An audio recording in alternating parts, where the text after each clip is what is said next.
All right. Hello, everybody. My name is Willem Davidahl, and I am the headmaster of the Indie Game Academy. And you have just joined or are watching From Nothing, I forgot for a second, From Nothing to Flappy Bird in 2 hours. This is a course meant to get people up and running with Unity and with game development as quickly as possible. So we're going to be doing a little bit of coding, a little bit of working in Unity, a little bit of playing around, and you will finish the day with a completed version of Flappy Bird. Now, what I usually do with these classes is I join about 10 minutes early just to check and make sure everything is good. And it looks like everything is good. So I'm going to turn off my camera and my mic here for just a second. And then in about 5 minutes, I will turn them back on and I will let everybody into the room. So if you're watching the recording later, you can skip forward about 5 minutes. See you then.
All right.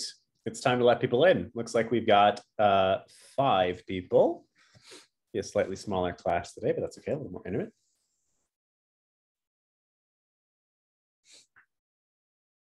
Hello. Welcome, everybody. What's up, Jordan? Hello. Hello, hello. What's up, John? What's up, Andy? Hello. Thank you for inviting. Hi. Of course. All right. Let's see. We got Jason. Another like 5 minutes or something for everyone to funnel in. Sure. All right. Are you taking the class along with us today, Jordan? I am not, but I'm going to be here standing by. All right, cool. Sounds good. Welcome, Allison. Welcome, Kevin. Hi, thank you. Hi, of course. Here is Hello. Jeff. Hello. So I'm going to do an actual little talk on sort of etiquette for these calls in a second. But the first thing I have to say about that is, if you are comfortable to do so, I would love to see your faces because it helps me teach better. I can actually see what's going on with you, see if you have problems. You can give me thumbs up and thumbs down. Great. Hi, Allison. Awesome. Okay. So hi, Jeff. Dude, rocking the tank. Sun's out, guns out. Dude, I'm native San Francisco, man. 61 degrees is for me. What's up? Who's that? Hi, John. And you got the beer out too. Rocking. The only way to make water. Oh, is that water? Oh, okay. Yeah. Beer. It's not beer o'clock until Friday. Oh, okay. Nice. All right. So we'll wait another minute or two to let people in, but in case anyone was confused or concerned, this is indeed From Nothing to Flappy Bird in 2 hours. And if you have not already done so, it would be a great idea to download Unity, fairly important for a Unity class. I can grab you a link. Do you know which version we're going to be using for this one? So I've actually stopped requiring specific versions of Unity. Okay. So whatever you got is probably okay, as long as it's fairly recent. Okay, cool. I used to make everybody get a very specific version, but that seems to sort of cause more problems than it fixes. Everyone's confused and lost. Okay, so you can go to this link if you don't already have it. It is quite a substantial download, so start it right this second if you haven't already done so. This will download Unity Hub, which you will then use to click on the Installs tab there on the left-hand side and download a more recent version of Unity. I usually recommend just the most recent stable version, meaning not beta, because they always have the beta available to you. Who here is like your first time attending like an SF game development meetup? I'm curious. It's my first SF meeting, but I have used Unity before. Nice. Cool. Well, welcome to the group. We're definitely trying to kickstart off new events, and we're hoping to do in-person events once we can find venue sponsors. But it's just been challenging because companies aren't back in the offices like officially yet. So I'm just working really hard to find a venue sponsor. But once that happens, we'll be doing these. So looks like John is going to be joining us, who's teaching our class starting next week. Let me get him the link real quick, and then we'll get started. Yeah, and one other thing I wanted to add is we're actually hosting another meetup this month for SF game development. This one's going to be really fun. I'm actually going to post a link in the chat. If it's possible for everyone in the call to just RSVP, even if you can't go, I'd appreciate it because it helps the meetup algorithm. But basically what we're having Twilio come in, and they created a really awesome video game to teach developers how to actually code. So they're using video games to basically teach people like education, right? And they're going to be like basically showing off how they made their game using the Phaser game engine. So I thought it would be pretty cool. So if you guys are interested, please RSVP, help the algorithm out. And yeah, and I'll see you guys there on August 24th. So I have RSVP'd, Jordan. Thank you. I appreciate it. Jason, it is okay if you don't have micro PC. Over to laptop if you prefer. It's up to you. It's fine. If you want to get a little bit more engaged so I can talk to you directly, it might be a good idea to switch over to laptop, but it's not the end of the world. I watch the chat as I teach, so it should be all right. All right. I'm thinking it's about time. What about you, Jordan?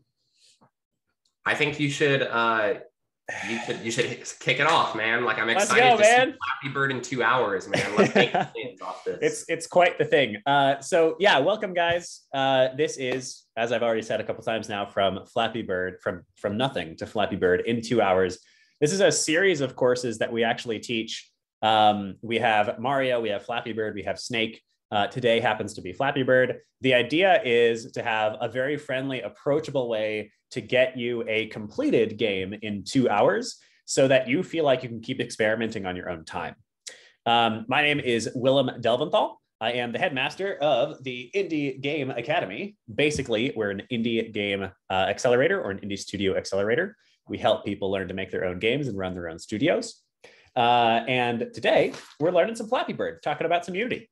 So before we get started, I've got some rules of conduct for you. First of all, please keep your mics muted unless you currently have something to say. I encourage you to jump in and ask questions or point things out. If you're curious or have a problem, please let me know right away. It is way easier for me to fix a problem if it's happening right now than if it happened an hour ago and now you're hopelessly lost. It's also super, super valuable to the other students because I almost guarantee that some problem you're having is something that someone else is going to have as well. Speaking of which, I ask this of all of my meetings. Let's try to keep this the kind of environment that we actually want to be a part of. So let's make this a kind, considerate, supportive space. If somebody's asking a lot of questions, great. That means there's a lot of answers and a lot for us to learn. If somebody's really struggling, that is totally fine too. So let's be respectful of each other, make this a safe, fun space. We're learning to make games after all. I would love it if you turn on your camera if you can. I think everybody already has, but if you can turn on your camera, it helps me because I can see how people are doing and if they need help. And I think that'll be it for now. Okay. Anybody have questions before we get started? Yes, when we ask questions, oh, sorry. Yeah. No, all you. Go for it. Go for it. When we ask questions, should we be asking in the chat or should we be using our mic or something? Go ahead and use your mic because it's more likely for me to actually hear that it's happening. You can, be a little tactful about it. Maybe wait for me to finish my sentence, but I definitely want to hear, the question or whatever. And I would rather hear it than have you be nervous about asking. Cool. And what was the other question? Well, I'm second guessing myself a little bit now, but I just noticed that I did look at your company website, the Three Brothers company. I think that's awesome that you. Oh yeah, the Delv Bros. Yeah, and just a quick background question because I noticed that of the three brothers, Zach, who's listed as being the technical officer and who seems to have quite a impressive background. He lists like every bit of technology that he's an expert at, but not Unity, which I find strange. So I was just curious, of the three brothers, is it like you and Eli that do most of the Unity heavy lifting? Yeah, so that's kind of funny. So I'll make this brief because this is about Flappy Bird and not about my stuff. So just to make it a little bit more clear, the Indie Game Academy is a company that I run myself, all about making games. So my brothers aren't part of that.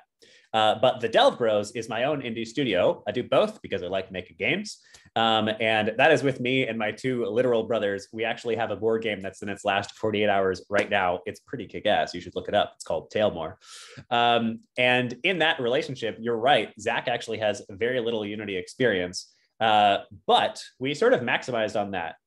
So in this specific case, the game we're working on now, Zach is doing a lot of the back-end server code. Eli has been a Unity engineer and a game developer since, I don't know, before the Earth was formed.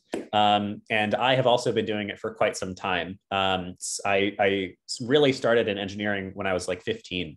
So all three of us actually have a decent amount of sort of engineering chops. Zach just so happens to be the most formally trained, especially in the back end. So he wound up taking the CTO title. Cool. Thank you. Yeah, for sure. All right, let's do some Flappy Bird. That's enough talking about that. So the first thing I want you to do, I've said this already, but once again, if you have not already done so, please download Unity. It's pretty important. Next thing, I have a folder for you. Let me grab the link on Google Drive that has all of the resources for today's class. Just a second while I grab the link. All right, I am putting it in the chat. There you go. Hey, somebody joining last second. Great. Okay, I'm going to start screen sharing here as well. So you can go ahead and grab this folder. it has a couple of things inside of it. The first thing that you'll notice is a handout. The handout will cover what we talk about today. Basically, the intention of which is for you to look back at it and kind of remember what we were actually talking about. And then more importantly, it has a couple of challenges that are available to you. So what we try to do in this program, there's this wonderful quote by Jesse Schell. If you aren't familiar with who Jesse Schell is, he's the guy who wrote The Art of Game Design, which is like the book among books for game design. And his quote goes like this: your first 10 games are going to suck, so you might as well get them out of the way as fast as you can. We very much subscribe to that mindset here at IGA. We are all about pushing you and helping you build and release your games, being done with them, learning from them, building a resume, and then moving on to the next one. So today is all about that. Today is getting you up to speed as quickly as possible so that you can start those first 10 games. In this folder, you'll also notice 2 different images for Flappy Bird, and you will also notice a couple of different scripts. You can download this whole folder. If you're having problems with that, because some people do, you can download one thing at a time because the class is fairly simple and it won't be too hard without them. Okay. So let's jump into Unity. If you downloaded Unity Hub, which is definitely what I recommend, Unity Hub is a fairly recent addition to Unity. By fairly recent, I mean like 3 years or something now, but it was still, can the link be shared again here? Yes, it can, Ashwin, 1 second.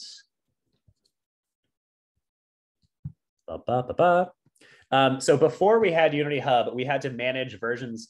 We had to manage versions of Unity ourselves, and it was a pain in the butt. Now we have Unity Hub, which both, there you go, Ashwin, and it both keeps all of our projects in one location, and it helps us manage multiple versions of Unity because there are many of them, and that sometimes is a big deal. It sometimes really matters. So when you have Unity Hub open, you're going to go ahead and click this new button. This is probably the most complicated part of today's class. Just kidding. All right. With this window open, you're going to click over on the 2D tab. You're going to type in whatever you want to call your project. In this case, I'm going to call it Flappy Bird with SF Game Devs. And we're going to go ahead and hit create. Now, Unity will take a while. Unity is quite a powerful game engine. It handles a lot of different things. For perspective, roughly 60% of games period, are built in Unity, of new games are built in Unity. The second place game engine, Unreal Engine, roughly 15% of new games are built in Unreal Engine. So Unity has just a completely dominating market share. And part of the reason for that is because it supports a ridiculous number of features, which does have its own drawbacks, like the fact that it takes forever to start a new project. All right, so I have a new window open, a new Unity window. Wow, our fresh open slate. So as we move through this, I'm gonna have a couple of touch points where I pause and I just make sure that everybody is up to speed with me. Do we all have Unity project open? Mine's still important. Ooh, I do. Okay, yay. Who's that, who's got the like, is that John? Who said, woohoo, I do? Oh, sorry, that was Andy Lee. I got it open on another computer. Yeah. Oh, okay, great. Ready to rock. Nice. Your voice really comes through well, man. I feel like you should be in radio or something. I appreciate that. I actually got this Samsung Q2U mic recently. Nice. Thank you. Great. Of course. All right. So good. And if yours is currently loading, it will take a hot second, but a lot of today's class is going to be talking and giving you sort of the fundamentals of how Unity operates. So there will be plenty of pause moments for you guys to catch up. All right. So first thing that I'm going to ask you to do is to edit your IDE. Does anybody, except John, because he's a cheater and he's done this a lot before, know what an IDE is? Let's see. Who? Tank Top Man. Remind me your name again. I can't see your name right now. Oh, it's Jeff. Jeff. All right, man. Jeff, what is it? I forget what it stands for, but it's basically just where you type your code. Yeah, basically. Yeah. More to it, but yes. Yeah, I give you partial credit. 5 points for Gryffindor. Yeah, so the IDE stands for an integrated development environment. There's Jason nailing it in the thread there. Good job, Nathan, Jason. Whew.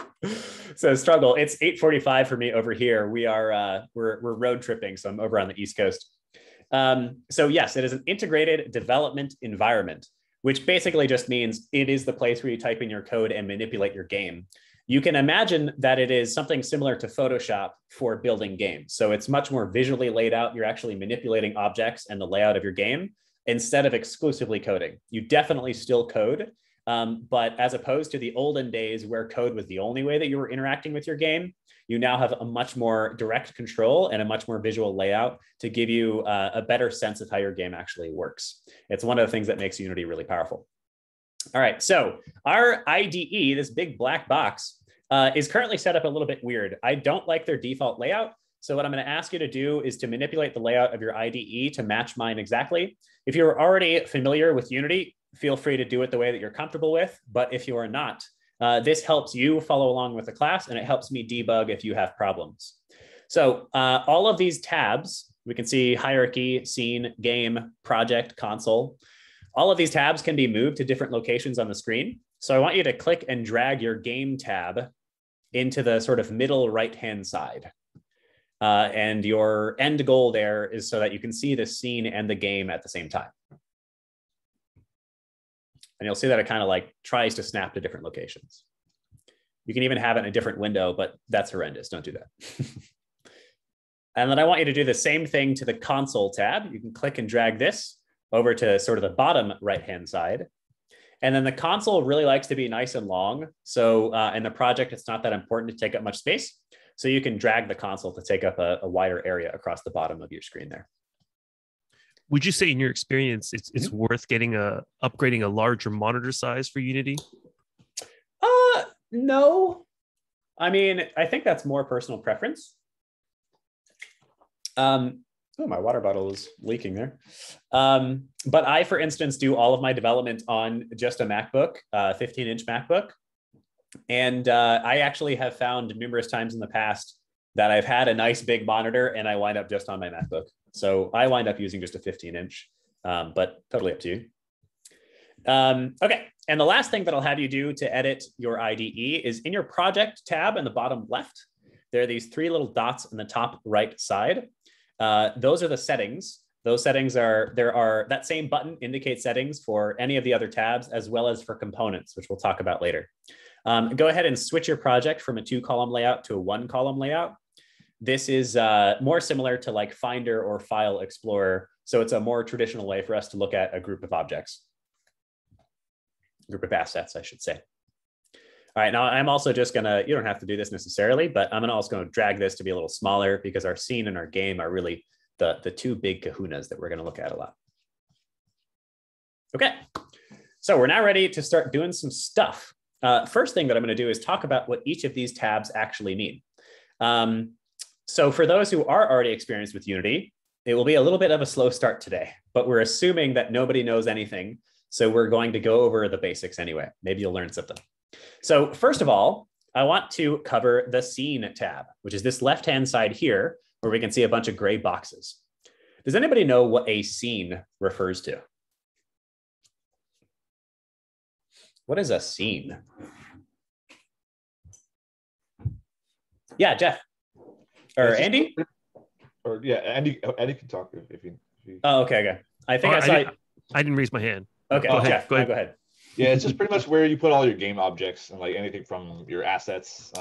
You can, if it's like a 3D game, you can do. Actually, I think we do lighting with like 2D games too, but just any kind of your game objects. Yeah. Yep. Whether it's a hero or your background and all that. I can tell you have some experience, man. Yeah, exactly. So our scene is the place where we actually do the editing of the layout. And when we talk about a scene, people typically use a scene for multiple levels. So we'll have one scene for Mario level 1-1, and we'll have another scene for Mario level 2-1 or 1-2, I guess. And they can be used for all kinds of different things, but you can imagine it's just like saving one layout, whatever that might be. So people will use it for menus and people will use it for purchasing screens and stuff like that. So currently we have one layout and it's called sample scene, which we can see in the left-hand side on the hierarchy. So the hierarchy is everything, all game objects that exist in the current scene. A game object is anything that can exist in the scene. It's a bit of a circular logic. But that term is something that the Unity developers came up with, and it just means an object that can exist in the scene. Right now, we have one game object in our game. What is it?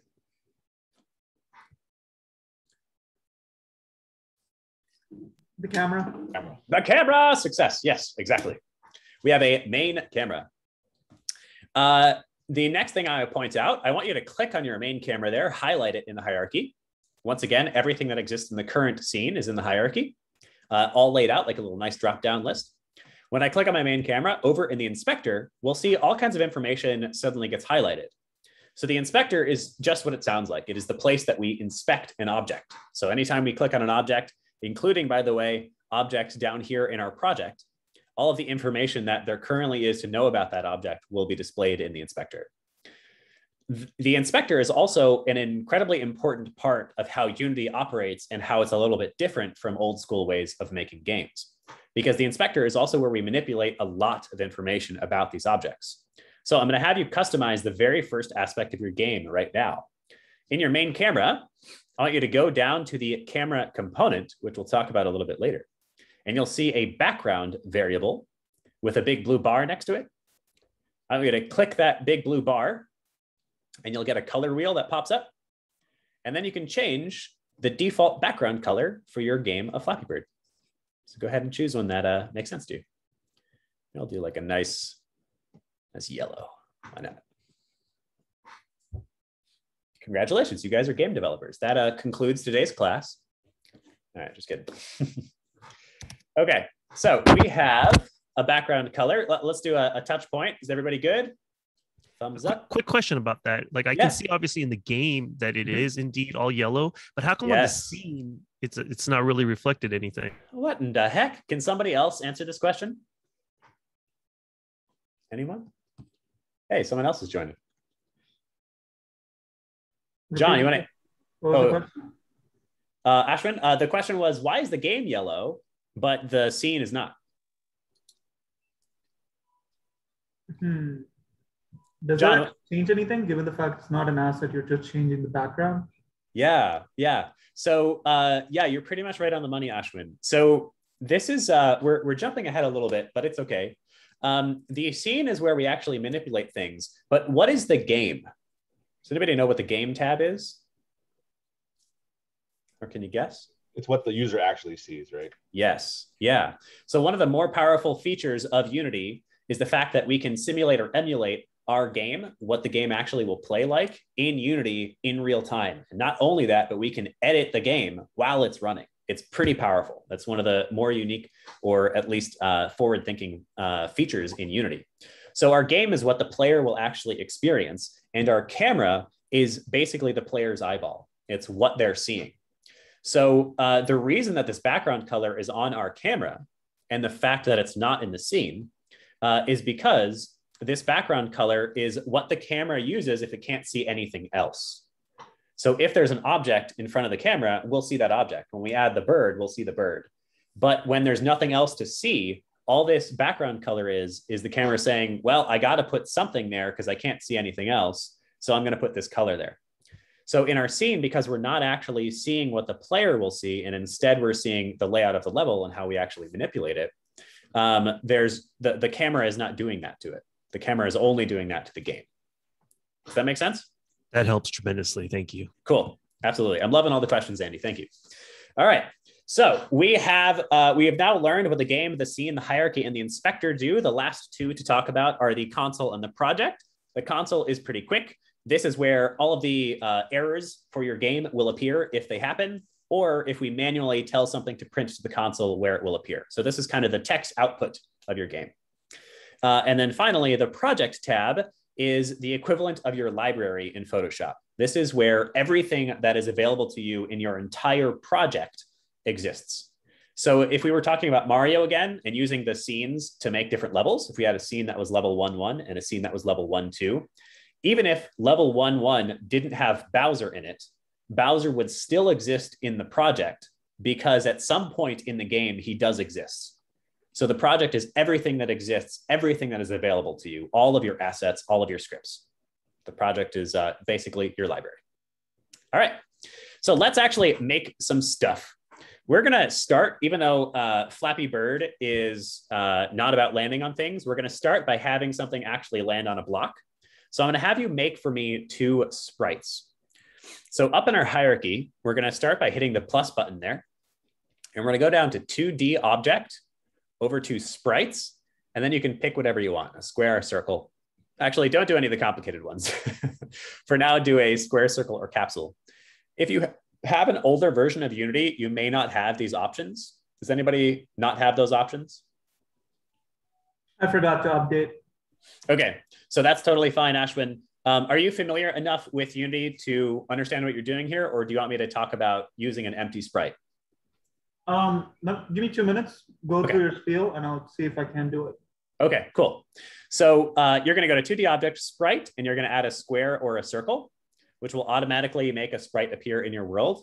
Ashwin, you're going to go to 2D object, and you're just going to hit sprite, but your sprite is going to be invisible. We'll talk about why in a second. So here we have our sprite added to our world, and this is where we'll see a couple of different things happen. First of all, our square immediately appears in our hierarchy. Remember, a hierarchy is everything that exists in the scene, in this current scene. In our scene, we see the square actually displayed, and we can manipulate it, move it around. We'll talk about the different tools that you can use for manipulating objects in just a second. Whoops, didn't mean to do that. And in our game, we'll also see that square, but we currently can't do anything to it. We can't drag it around or anything like that because this is our game, and we haven't coded any way to interact with that square. Now, just for you to notice and really like cement how this camera works, if I drag this square off the side of the camera, I can still see it in the scene, but I can't see it in the game. That's because the player, from the player's perspective, which is the camera, that square is off the side of their view.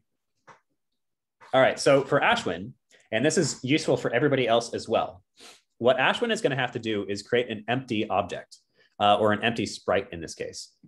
So when you do that, Ashwin, for you, it will still add something called a sprite, but that sprite will look invisible, right? We can't see anything. We can see that it's in the hierarchy, so we know it does exist, but we can't see anything.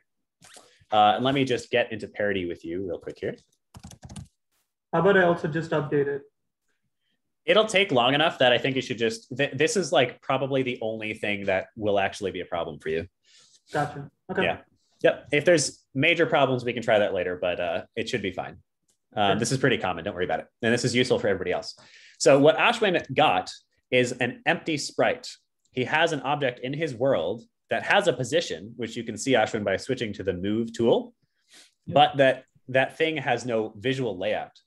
And if you look in the inspector, you can tell why. If I click on my square, the sprite renderer has a square sprite. But if I click on the sprite that you just created, Ashwin, we look in the sprite renderer and the sprite says none. So to replace that very quickly, you can hit this circle on the right-hand side, and that will give you all of the options that are available to you for sprites that you can pick. And you can just pick one of these default ones for now, just to make sure you can see it. So now I got a little knob. Yep. All right, cool. So let's make some of this stuff do stuff. So I want to make a game. You know, we're thinking about Flappy Bird, right? I'm going to need to make, first of all, a bird that does what? It flaps. It flaps, and it also falls. Doesn't taxes. Yeah, and it also doesn't impact pipes, absolutely. But yeah, we need something that falls. Let's start there. So the one last thing that I haven't talked about in the inspector is in the very top middle. There's a play button, a pause button, and a step button. The step button is beyond the scope of this class. It's for debugging, and you mostly won't worry about it for now. The pause button does what it sounds like, and also you mostly won't use it in this class. But the play button is how we actually run our game in the game tab there. So if I hit play, I will see a beautiful animation of my knob falling down, and actually it does nothing. Crap. What has happened? Why is my knob not falling? You didn't do a collider. I didn't do a collider. That is not why it's not falling, but that is an important next step. You haven't given it any motion, so it's just like a box. Like it could be a random object just in the air. Yeah, exactly. Unity isn't going to like assume that we want something to fall. right? Unity isn't going to be like, okay, well, he added a box, so clearly he wants that thing to have gravity and go falling. This is where it will take just a second to talk about component-based programming. So does anybody know what a component-based system is? Rigid body. That is a component, yes. What is a component-based system, though? Anyone? That's okay, that's why I'm here. So a component-based system is a more modern, it's fairly old at this point, fairly well known at this point, but a more modern way of programming games. The more traditional way, or one of the old traditional ways, is what's called object-oriented programming. When I'm programming an object-oriented land, if I wanted to make a dog, I would write dog.cs, and I would write in all the things about how a dog do. I'd give it some fur, and I'd give it some legs, and I'd give it a tail that wags, and a tongue, and all that, right? Instead, if I wrote that in a component-based mindset or component-based architecture, I would write legs for that dog as a separate script, as its own script. And I would write a tail for that dog, and I would write the tongue as a separate script, and I would write its fur as a separate script. And then I would take those components and combine them to make a dog. That's the component-based architecture. That's the mindset of the component-based engineer. Why would that be good? Why did Unity choose to operate that way? It's modular, so if you don't need one of those things. Rightio, Andy, absolutely. So modular. So now I've got all these pieces of a dog. If I want a cat, easy. I take some legs, and I take some fur, and I take like a tongue. Now I got a cat, right? So Unity is entirely structured around component-based architecture. Right now, we have 3 objects in our scene, and every one of them has 2 components. What 2 components do they have? You're gonna have to do a little investigating. Well, the transform and sprite renderer. Yes, nailed it. Yes. So on our square and our sprite, they both have the exact same 2 components, a transform and a sprite renderer. On our main camera, we'll see a little bit different. It has a transform, but it also has a camera component. So every one of these dark lines across the top with a name on it, that is one component. And all of these are variables that are associated with that component. So every game object, everything that can exist in a scene, has a transform of some kind, because the transform tells us where that thing is actually located and how it's rotated and how it's scaled. But then past that, the game objects vary widely. Now we have a sprite renderer. This thing knows how to do one thing. It knows how to render a sprite. The camera knows how to do one thing. It knows how to be a camera. That's a little bit more object-oriented right there.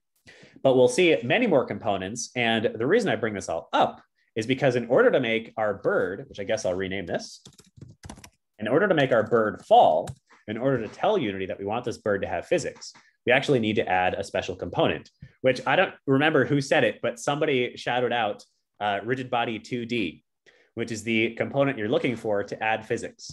So on your bird, I want you to add a component and search for rigid body 2D.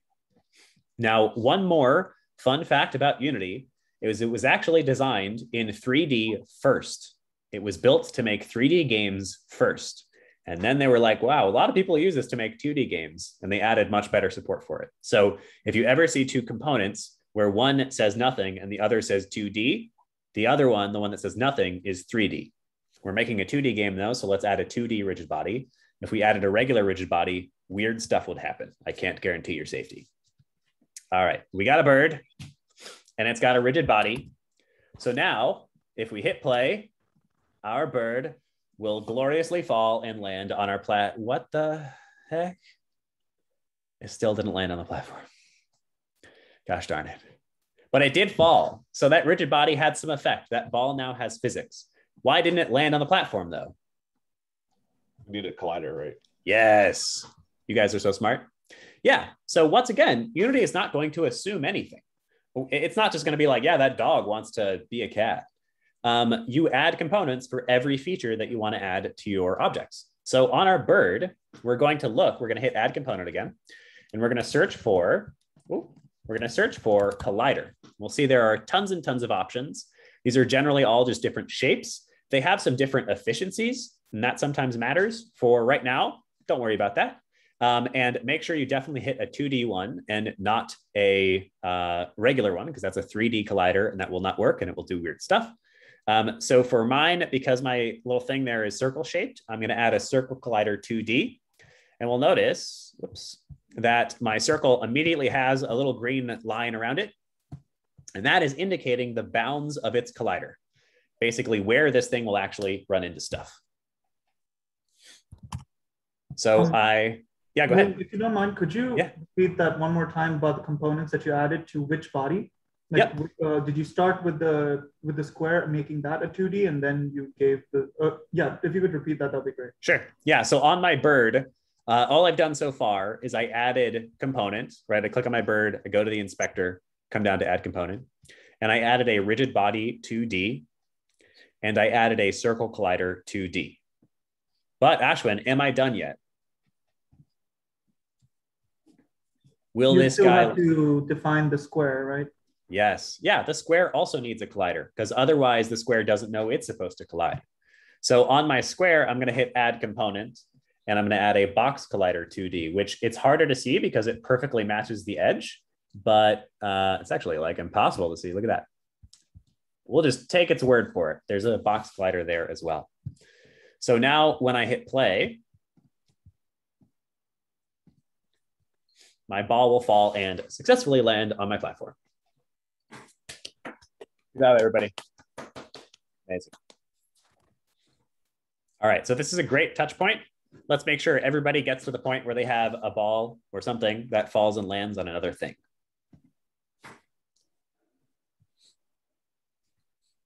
How we doing? We got thumbs. Fantastic. Fantastic. Double thumbs, great. Was that a question? You need 2 minutes. I think I'm messing up the component system for the bird. It was rigid 2D, then rigid body. Yep. Yeah, rigid body 2D, and then any collider. But in my case, I used a circle collider 2D. Just got to make sure they're both 2D. Could you show me the settings in the in that? Yep. What did you select? Circle collider 2D. That's what I forgot. Yep. Sure. And by the way, one of the main ways that you guys can learn to be better engineers, better game developers. Ooh, Elaine, coming real late. Hopefully she can catch up. One of the best ways that you can learn to be better engineers, better acquainted with Unity, is just to like play with stuff. Just see what happens when you play with stuff. So on my rigid body, for instance, one of the fun ones that I always point out, my rigid body 2D has a gravity scale. What do we think is going to happen when I make that -1? Bird will float out. Turn to its people. Yeah. So just play with these. Good job, Allison. You know, play with your settings, play with the game itself. You know, we are game developers. We're supposed to be having a good time. All right. So we have, who just joined? Elaine, hello, welcome. If you want to catch up, basically open up Unity, start a new game, make 2 objects, and you can shoot me messages in the chat or over talk to try to catch up as we go. By the way, I'm also recording the class if you guys didn't already notice, and I will be sending an email to all of you with the recording tomorrow once it's uploaded. So you can also take your time and look at this all again. All right, so we got a bird who falls and lands on this platform, but this is Flappy Bird after all. And so we might as well make it so that this thing will actually jump. So what I'm gonna do is do some coding. I guess actually, why don't we replace the sprites first? So this will be a pretty easy one for you. If you download the folder that I provided for you, your guys' faces are all in the way. Move. Gosh darn it. There we go. All right. If you download the folder that I provided for you, I've got mine right here. There are 2 images that are ready for you, the pipe and the classic Flappy Bird. In order to import any asset into Unity, whether it is code or a 3D model or anything else, literally all you have to do is drag it and drop it into your project tab, the bottom left. You'll see that it automatically imports it. And one small note about this is not moving the asset. It's not moving the image to Unity's folder. It is duplicating that image. So you don't have to worry about losing your originals. Okay. It also pays to be organized. So I'm going to go ahead and type in images there. And we can drop the pipe in the Flappy Bird into our images folder. All right, so we started to do this with Ashwin a little bit earlier, but if we want to replace images on our sprites, we can do so a couple of different ways. The first way is what we showed Ashwin, where if I click on my bird and I go over to the sprite renderer, any of these boxes that are available for me to drag and drop things into will also have this little circle on the right-hand side. And when you hit that little circle, it gives you access to everything that's in your project that would fit that object, fit that variable. In this case, it's looking for a sprite. So it shows us all of the sprites that are available to us. And we can go ahead and click on our Flappy Bird. Wow, which is massive. Maybe scale that down a bit. You can see, by the way, that I am scaling objects here. Oh, we didn't also talk about our tools. Let's do that really quickly. So if you guys didn't already figure it out, we have a couple of tools to manipulate objects in Unity. I'll go through them each quickly here. All the way on the left-hand side, we have a hand tool. That allows us to drag around the scene. A hot tip for you is even if you have another tool selected, so you can click on the move tool, the next one over to see this work, you can right-click in the scene to get the hand tool to drag around. That's a little bit faster. I basically don't use that hand tool at all. The move tool allows you to move the currently selected game object. You can either move along the y-axis or the x-axis, or both at once by hitting that square in between.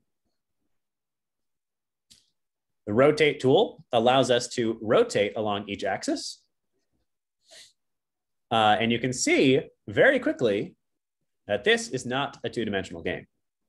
I mean, it is, but it kind of isn't.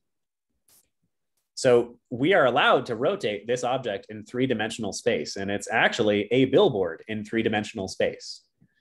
If you want to see this more clearly, and this sometimes will help you bug fix, in the top of your scene tab, you'll see a 2D button.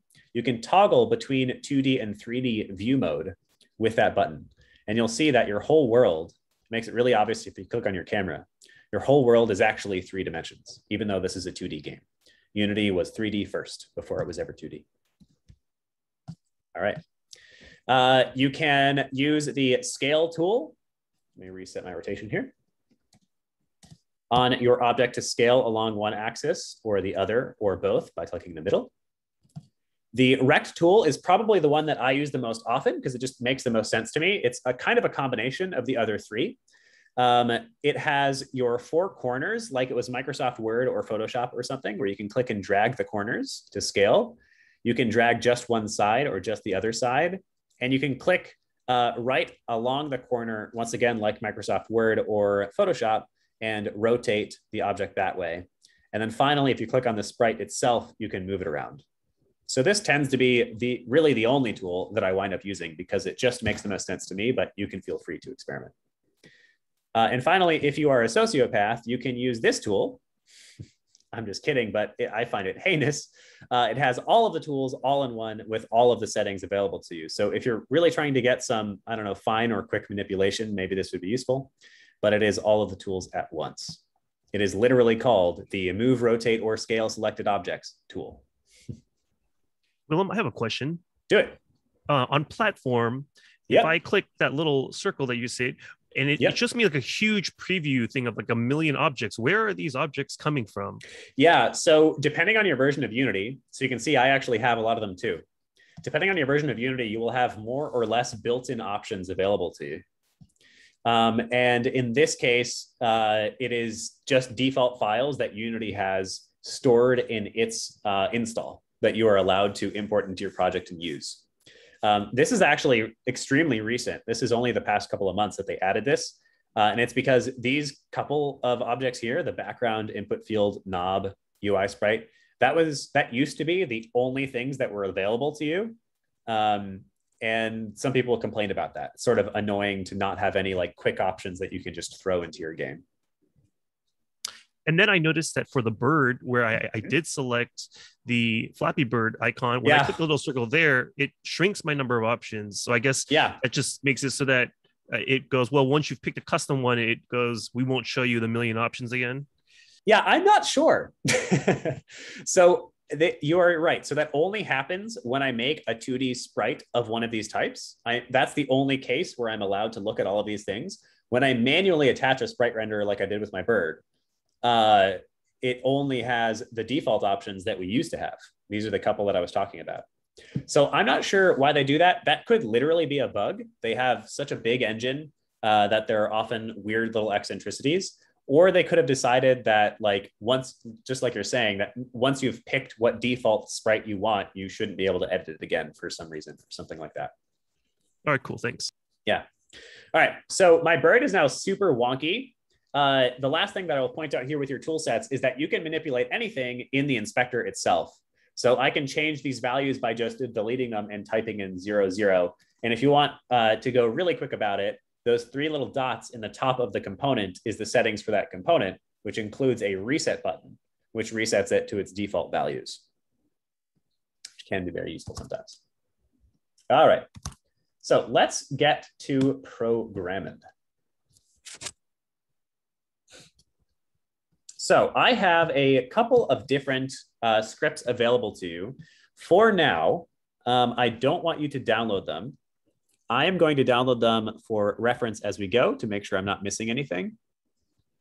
But as long as we can move relatively quickly, we'll actually be able to finish the majority of these today, even though it may be your first time coding, because they're all relatively simple. So I'm going to grab mine.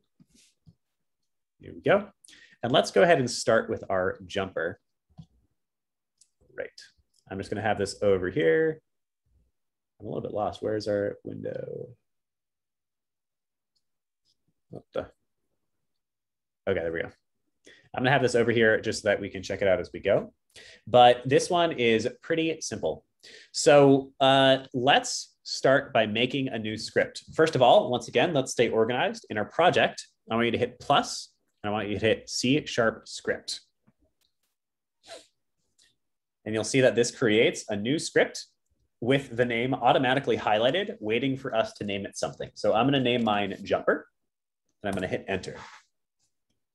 And then, like I said, let's stay organized. You can make yourself a new folder and call that scripts and drop your jumper in there. So this is where we may have some issues, and it's okay if we do, just let me know. You should be able to, depending on how Unity got installed, double click on your jumper, and it will automatically open your default script editor. In my case, I still use Visual Studio, which is sort of a built-in one. Where are you, Visual Studio? This is the wrong project. Okay, there it goes. I still use Visual Studio, which is sort of the built-in default one, but I actually like it. There are plenty of other script editors out there. If you're looking for others, one of the other ones I like is Sublime Text. But you know, this is something that engineers will argue about.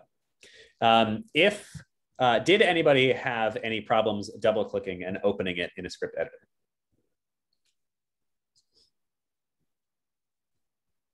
Everybody good? Where did you, can you show where was it again? So I made a new script. Did you do that already? Yep. Just double click on that script and it should automatically open. Okay. Okay, that's actually fantastic. And there's almost always 1 or 2 people who don't have a script editor installed, and then we have to figure out an alternate solution for you.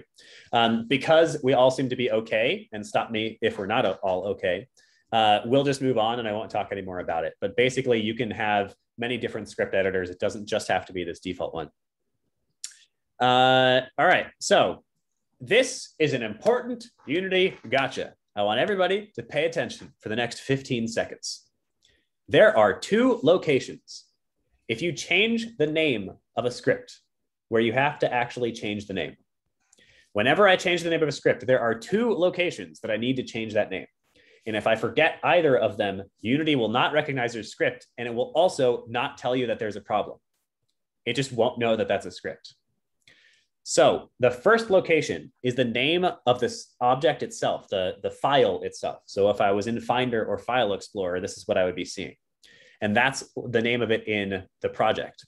But if I were to rename this jumper and I called it jumpery-do, and then I were to double click on this and open up the script in my script editor, we'll see that jumpery-do is correctly named, but that here inside of the script itself, it is still called jumper. And if I now try to add this component to something, so if I click on my bird here and I hit add component and I look for jumper redo, it just doesn't exist. And it also doesn't tell me that there are any errors. So this is something, the reason that I am so focusing on this so much is because inevitably there will be, this will happen to you guys at least once in your careers. And even during this class, we'll have 2 or 3 people that it might happen to. So whenever you rename a script, if you misspell something or whatever, you have to do it in both locations. So I would have to come into here and also rename this jumper redo. Okay, but I'm going to keep this called jumper. And I'm going to save my script. Make sure you are frequently saving both the scene, which you do when you're in Unity by hitting Command S or Control S, and your scripts. Same thing, Command S or Control S. All right, so let's do a little bit of an introduction to code. How much coding knowledge do you guys have?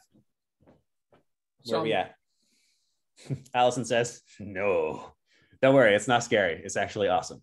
I'm in black box QA. It's my job not to know code. Good. Well, unfortunately, we're going to break that a little bit today. So we're going to start with a bit of an introduction on coding. If you're already fairly familiar with code, it might be slow, it might be painful, but hopefully there's something that you're learning from it. The reason we do this is, once again, these classes are intentionally not assuming that you know anything. We want to really start at the bare bones so that you can get to the point where you can make your own games. So let's talk about this script. Whenever I make, this is a C# script in Unity. C# is what we call a programming language, and it is the one that Unity just so happens to use. A C# script, especially a Unity C# script, will look a little bit different from other programming languages. So the very first thing that I'll call out is here, these top 3 lines, this using declaration. Using is basically the equivalent of like importing a library. So this is us saying, hey, these pieces of code that Unity knows how to do, we also want to know how to do them. You mostly will not need to worry about these for at least your first couple of months learning engineering. The next line here is the actual declaration of the class. Now, you've heard me use the terms class and script interchangeably a couple of times now, and that's because they mostly are interchangeable. When somebody says they wrote a custom class, they are talking about writing a new script, a custom script. So this is a class. In the class line, there are 4 words to actually declare the class. The first one is what we call the accessibility. Basically, who is allowed to see this class? In this case, it is public, which means everybody's allowed to see it. And we will, when we do some variables, we'll show you that actually working. The next is the type of object we're creating. Currently, we're creating a class, an entire script. And the third word there is just what we're naming it. We can name this anything and it will work just fine. But for your sake, especially, it helps to make everything human readable. So this is a thing that knows how to jump. We're calling it a jumper. The last word is something you will probably not play with until you are a couple of months or even a year into your game development experience. This is basically who this class is inheriting from. So there are other classes that know how to do stuff, and this jumper is the child of the monobehavior class that knows how to do stuff. And so it knows how to do all the stuff that monobehavior knows how to do. That's as much as I'll tell you about it for now. The probably most important, or one of the most important aspects of coding, and this is very common in many different coding languages, is the curly brace. Who can tell me what curly braces are? It's basically encapsulation. Encapsulation, right? Yes. Encapsulation meaning beginning and end. So whenever you see a curly brace facing to the right, that is what we call an open curly brace. And whenever you see a curly brace facing to the left, that is what we call a closing curly brace. Every curly brace comes in pairs. Every curly brace comes in pairs. So we have an open and then we have a close. And generally, this is some of the stuff that I will tell you today will be sort of a generalization or a simplification intentionally to make the class easier to understand. So generally, when you see an opening and a closing curly brace, it is saying that everything inside of these curly braces is a part of the object that's above it, or the function that's above it. So in this case, for these 2 curly braces, everything that's inside of these 2 curly braces is a part of the jumper class. And then down here, these opening and closing braces, everything that's inside of it, which is currently nothing, is a part of the start function. So here's a little test. Is test a part of start? Yes. Start function. Yes, nailed it. Is test a part of the update function? No. No. Yes, good job, Allison. Yeah, it's not here. It's not inside of the curly braces. Is test a part of the jumper class? Yes. That was the one that maybe would have tripped you up. Yeah, it's still inside of the opening and closing curly brace. So that's one of the fundamental aspects of coding. And if you can understand that, that actually opens up a lot more. That's like one of the first things that people have a lot of stumbling upon. And by the way, when you are learning to code, if you guys continue to learn to code and you are currently not already fairly familiar, a lot of learning to code is unfortunately just sort of bashing your face into the wall until things work. I probably had 5 or 6 years under my belt before it really clicked and I sort of understood what was happening. So just like take it easy, take a breather, and don't be scared to make mistakes. Because Unity is such a ridiculously well established game development suite, literally any error that you have, you copy that, you paste it exactly in Google, you will find 17,000 people who have had the same problem and will tell you what's wrong.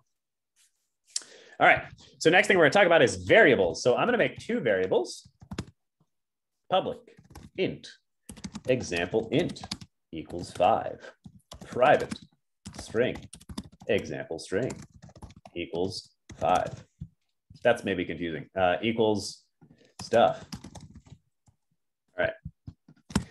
So these are 2 variables, and you'll notice that we have the same three words that we have when declaring a class. We have the accessibility, who's allowed to see it.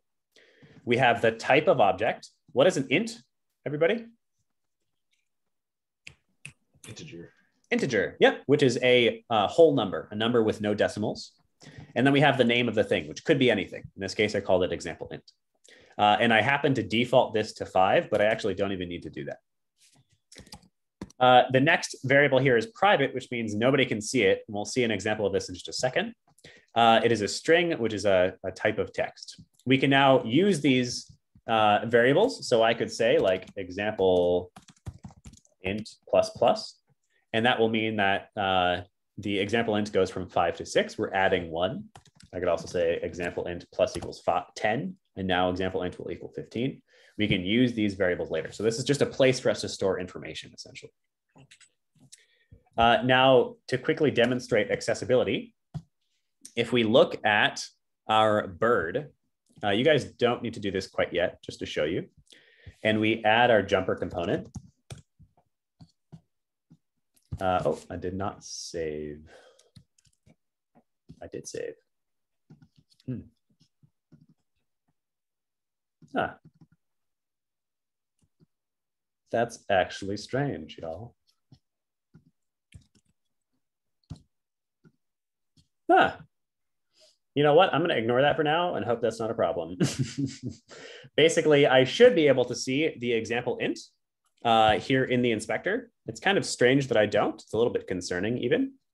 But I want to make sure we're still moving forward. I would not be able to see the example string because it is private, which means we cannot actually see it. All right.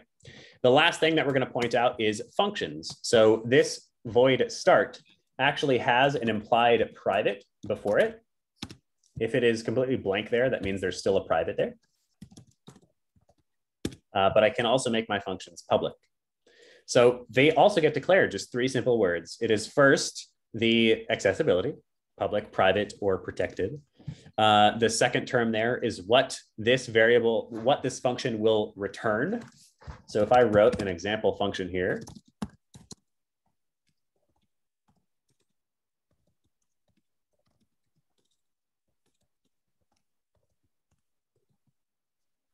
and I returned num1 plus num2, I would then have a function that returns or outputs an integer. And I can use that function by doing things like this. That example int back. In this case, what would example int equal?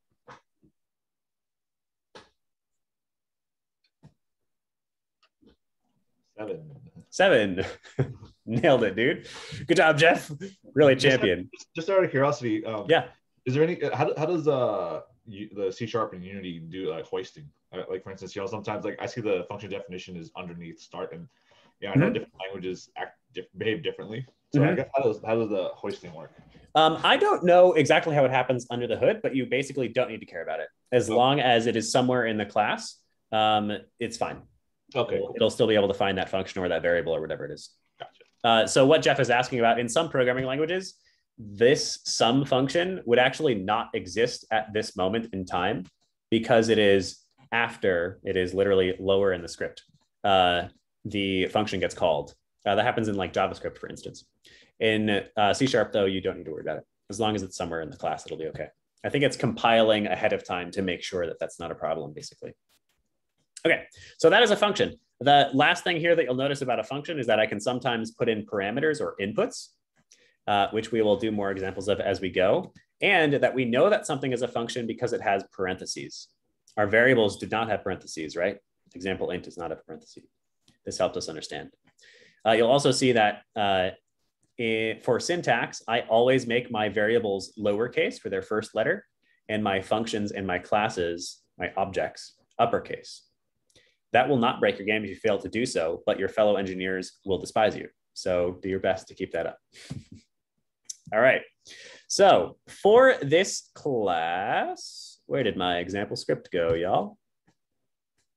Didn't I just have that open? Where'd it go? There we go. Put that over here. 1 second. Okay. So perfect. Yes. So for our jumper, we will not need our start, our sum, or our update functions. You can actually delete everything. The only thing you're going to need here is your opening and your closing curly brace.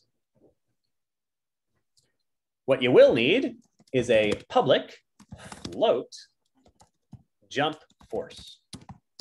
And you can make this anything you want. Did I default it to anything? I did to a 5. So hopefully that is a reasonable amount. This is going to be how hard this thing jumps. And because we're making it a public variable, we should be able to edit it in the inspector. Hopefully that's working just fine. And so we can actually manipulate and play with how hard the thing will jump. That's one of the reasons to make public variables. Then we're going to make our own custom function called public void jump. Real quick, what is the benefit then to private functions? Basically organization. So if I make everything public, my inspector, first of all, is going to be humongous. And then there's also stuff that I might not want to be accessible in the inspector, or the other case, which we won't really use today, is other scripts talking to that script. If something is public, this script is allowed to see that and edit it. If something is private, this script is not allowed to. So you just sort of keep your code cleaner. If everything is public, it's really hard to know exactly where like everything is coming from. Like if weird behavior is happening, you're like, well, it could be that script, or maybe I set something in the inspector. It's just a little less organized. That makes sense? Cool. All right, so we have a public void jump. And inside of that jump, we are gonna do some component grabbing. So this is one of the fundamental ways that Unity works. Here's what you're gonna do. You're gonna write get component jumper, rigid body 2D. And I'm going to put parentheses after that because this is actually a function. Very upset with this. Is it a lowercase? It is a lowercase. That's confusing. Rigid body with a lowercase b. There you go. Get component rigid body 2D, and you're going to add force by setting the velocity of this rigid body. And one of the reasons that I include this scripts here for you guys is so that you can do just what I'm doing here, so that you can compare the completed script and make sure things are working for you if you get a little bit lost. So I'm going to take the velocity, and I'm going to set that velocity equal to a new, what we call vector 2. Faces are a little bit in the way. And that, what's up? Hey, well, quick thing. So something that really helps me in like any code editor is, you know, autocomplete because of an extension that I downloaded. Yep. So is there like a Unity extension on like, you know, Visual Studio or anything? Yeah, so Visual Studio does do auto completion. So you can see here, It is not behaving for me right this second. Let's see, let's try something else. Right, game objects. What? Oh, you are also using Visual Studio. Okay, cool. Yeah, I am. I'm actually, so I may have turned it off. I don't remember. But Visual Studio does have that. You'll have to go through and play with the preferences a little bit as you go through. Okay, so by the way, I only did this to make it easier for you guys to see, so it's not shooting off the edge of the screen. So compilers in general, and at least C#, don't care about white space, which means spaces, new lines, tabs. They'll just completely ignore it for the sake of the code. So this is actually still the equivalent of one line, which is why our semicolons are very important. You notice that I keep adding semicolons when we finish things. Once again, this is sort of a generalization for the sake of you guys being fresh engineers. Every line will either end with a semicolon or there will be a curly brace on the next line. That's how we know something is ending. All right, so the get component function is one of the sort of common fundamentalities of Unity and of component-based systems. So what get component does is you pass in a type of component that you want to actually grab, that you want access to. And what it's going to do is search the current object. So whatever object this thing is attached to, in this case, it's the bird. I'm still not seeing that jump amount. That is disconcerting. Let's try moving this. It's working for me, so maybe it's just some you're experiencing. I don't know. That's really weird. I've actually not seen that before, at least not in recent memory. I might try remaking the script in a moment. But regardless, so this jumper is attached to the bird, right?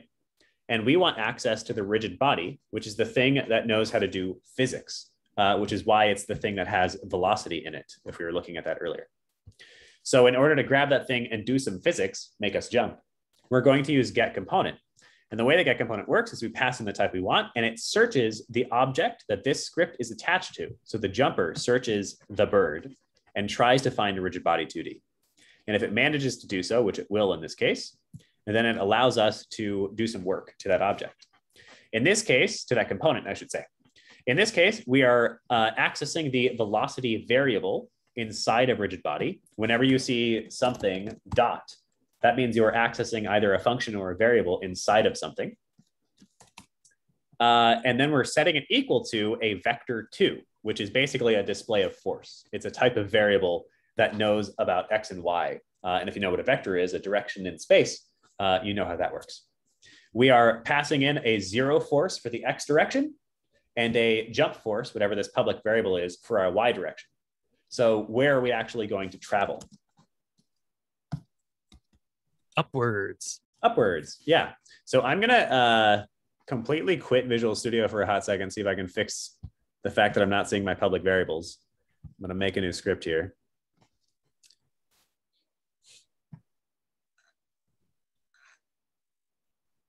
I have no idea if this is actually going to fix anything for me.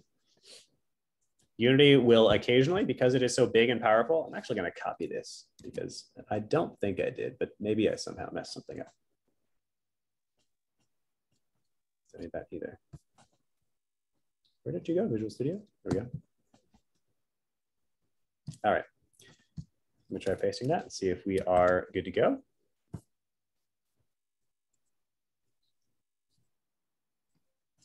Have you ever seen that before, John? I don't know if you're still around. No, that's shit. I don't know what that is. It's working now, so I don't know. If you guys have the same problem, we can maybe try to dive into it. It's always a toss-up of diving into problems and trying to make sure you guys get enough out of this class. So for now, we'll just assume that the gods were frowning upon us, but now they are smiling, and we will move on. So now you can see my public variable is available in the inspector. Now, currently, will my bird actually jump after writing what we just wrote? No, why not? We need a trigger. Yes, we need some kind of trigger. We need to actually tell that function when to happen. Keyboard control. Yes, we need some input. So what we're going to do now is write, and once again, we have this example.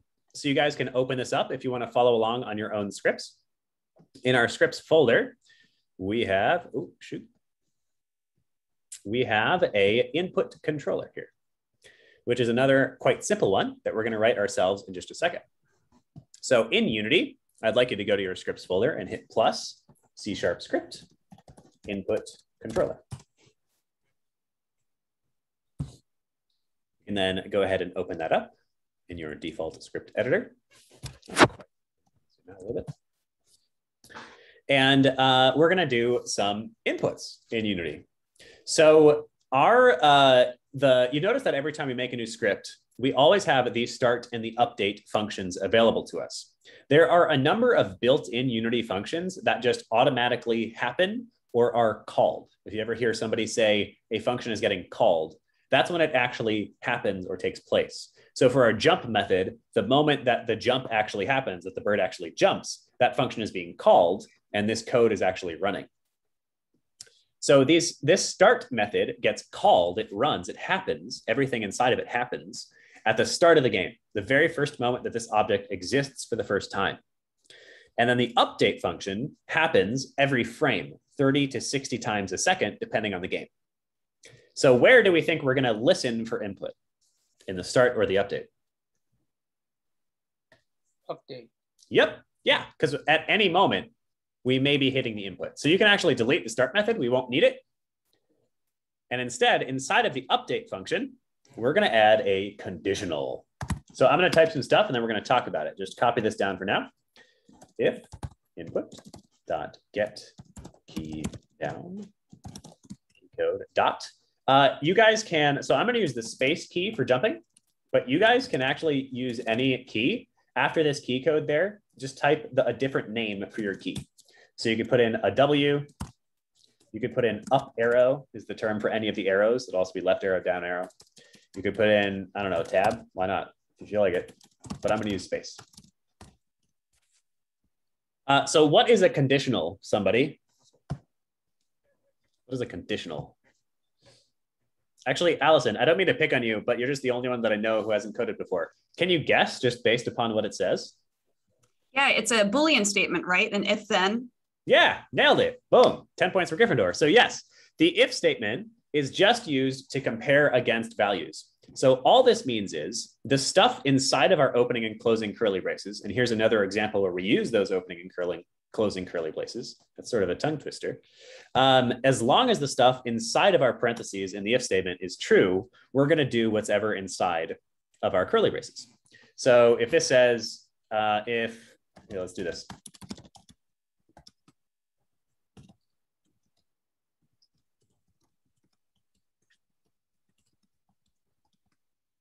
Are we going to do stuff in here? We're going to do some stuff? Yeah. Are we going to do stuff now? Aha, no, because example int is not greater than 5, it actually equals 5. So that's all our conditional does. It's just a way for us to segment off some of our code so that it only happens under set conditions. All right, so let me replace that line. So all this input is doing is 30 to 60 times a second, because we're in our update. It's saying, hey, is the space key currently down? And if it is, we're going to do something. Now, given what we just wrote in the jumper, what do we have to do during the jumper function?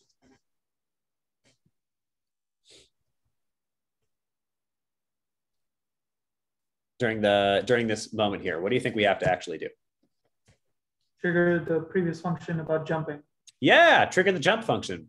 So we can do this two ways. We could copy this and do get component rigid body to, get component jumper and tell the jumper to jump right in here to actually access our jumper and tell it to jump. But I'm going to show you an alternative way to do it just so that you get a wider breadth of understanding. I'm going to put a public jumper up here and I'm going to call it my jumper. This is now a public variable that references an existing jumper. And then I'm going to take my jumper and put it inside this if statement and say my jumper dot jump. So this is now telling my jumper whatever I drop into that public variable there is going to jump. So I'll leave this up for just a second. Make sure you guys can copy it down. And as always, you can use the scripts that I already wrote for you if you're ever struggling or don't feel like typing. I don't know. Hey, William. So yeah, this is just like maybe a personal question, right? Like as your games become denser and denser, and your files are like kind of all over the place. Yeah. How would you know where is which function and all that stuff? That is an age-old struggle. There are tons of like little techniques that you can do. Really, it just comes down to staying as organized and human readable as possible. You know, I think jumper is actually a great example. We wrote a thing called a jumper. So if I'm playing my game and I notice a bug where my dude is jumping too high, I probably will go to the jumper script, right? Because it's the thing that does jumping. So it just comes down to staying as organized as you can, but really like truly, dude, almost no matter what, you're going to have problems with that. This is kind of how it is. Do your best to keep it organized. All right, so this will work now. Let's head over to our bird. And on our bird, if you have not already done so, you can add component jumper, and you will also have to add component input controller. On your bird, you're going to add component jumper, and you're going to add component input controller. And now when I hit play, I forgot to change my gravity scale back from -1. Hold on. Great. And now when I hit play, the bird is going to fall. And when I hit space, the game crashes. What did I forget to do, y'all? Before that, how did you add the jumper script to the component? I understand how you did input, but not the. So on the bird, I clicked on the bird and I hit add component. Okay. And search for jumper. Oh, search jumper directly. Okay. Yeah, literally just type jumper. Yeah, so these scripts that we're writing are actually their own components. We are writing our own custom components that do something, that are in charge of something. So another thing that I recommend as you guys gain more experience in the world of actual development of coding is do not be scared of crashes. It's really easy. And I find oftentimes fresh engineers will just ignore as many of their problems as they can and just make it work. And like, there's merit to that, but don't be scared of error messages. Even though they can kind of feel like jargon, the computer is just very literally telling you exactly what's wrong. So the null reference exception is a good example. This says null reference exception, object reference not set to an instance of an object. Input controller dot update at assets scripts input controller CS line 14. So not only is this thing telling you what's wrong, null reference exception, object reference not set to an instance of an object, but it is literally telling you the script, the function, and the line number where the problem actually is. And for even more ease of use, if I double click on this problem, it will take me to the exact problem. So it's saying object reference, object not set to an instance of an object. What that means is some object on this line doesn't exist. What object is it probably on this line? My jumper, yeah, is not actually set. And the reason that is because we made it a public variable here, and we have to actually manually set this little reference. So if we come down to our input controller, it says my jumper, which currently says none. So there's no jumper currently attached. In order to attach it with these empty boxes in Unity, the main way that you can do it is dragging and dropping. So I can literally click on this jumper component and drag it into that empty slot there. And by the way, null reference exception is one of the best errors in Unity because it always means the same thing, or at least 99% of the time it means the same thing. You just forgot to attach something in the inspector. All right, so once you drop the jumper into this empty slot here on my jumper, you will have a functioning bird. Wow. An hour and 15 minutes in, and we got a Flappy Bird. Good job, y'all. All right. Okay, this is a great pausing moment. Does everybody have a bird that can jump? Yeah. Great. Anybody not have a jumpy bird? Let's see. Okay, looking good from it. Where's my chat? All right, we're looking good. Okay, so let's go ahead and move on then. So there are a couple of other scripts, but the main thing that we're all familiar with in Flappy Bird is the pipes, right? So we have this platform, this square. Let's go ahead and turn this into a pipe. First thing is we can replace our square sprite with a pipe sprite. So we can just drag and drop that in. We can hit our circle. We can add the pipe to our world just by dragging and dropping. We now have a, what the heck's it called? A pipe. You'll notice one of the first problems with this pipe is that my collider is way too small. So if I ever change the sprite after adding a collider to an object, that collider will not automatically resize itself, and we'll need to do that ourselves manually. So you can do that by clicking on this square, and let's also rename this pipe real quick. And coming down to its box collider, and then in the top right, those three little dots, the settings, we can change this we can force it to resize itself again by hitting reset, and it will snap to the correct proportions of the pipe. Okay, now in Flappy Bird, pipes never come alone, right? There's always one above and one below. So we are going to take this pipe and duplicate it by selecting it and hitting Command D, or you can copy and paste, or you can right click and there's a duplicate button as well. Mark, can you go back and what was the button that you had to click for the collider to resize? Yep. Yeah. So on the pipe itself, you can, by the way, you can always manually resize these things, right? If you want to get it quite right. But in order to make it attempt to resize itself again, on the box collider 2D, I hit this three little dots. That's the settings. And then I hit reset. How do you delete a component? Same spot, the three little dots, the settings, and go down to remove component. Oh, sorry. I was looking for the word delete. My bad. Yeah, that's okay. I don't know why they call it remove component instead of just delete, but who knows? Mysteries of life. Okay, so I can duplicate my pipe by once again hitting Command D or Control D if you're on PC, by right-clicking and hitting duplicate, or by copying and pasting. So I should now have two pipes. And I can move one of them up so that it's not in the way here. And then I'm also going to rotate this pipe the other way so that it is facing downwards, like we would expect in Flappy Bird. Ooh, look at how much more this looks like Flappy Bird all of a sudden. All right, I'm going to stretch this one too, just so that they can actually successfully fit, like fill all of the space. You know what I mean? Up and down, stretch them a little bit and place them here together. Okay, so here's where things get a little bit interesting. These pipes, if we remember playing Flappy Bird, do the top and bottom pipes ever move at different speeds? No, they always are together, right? They move together so that that gap is in the same position.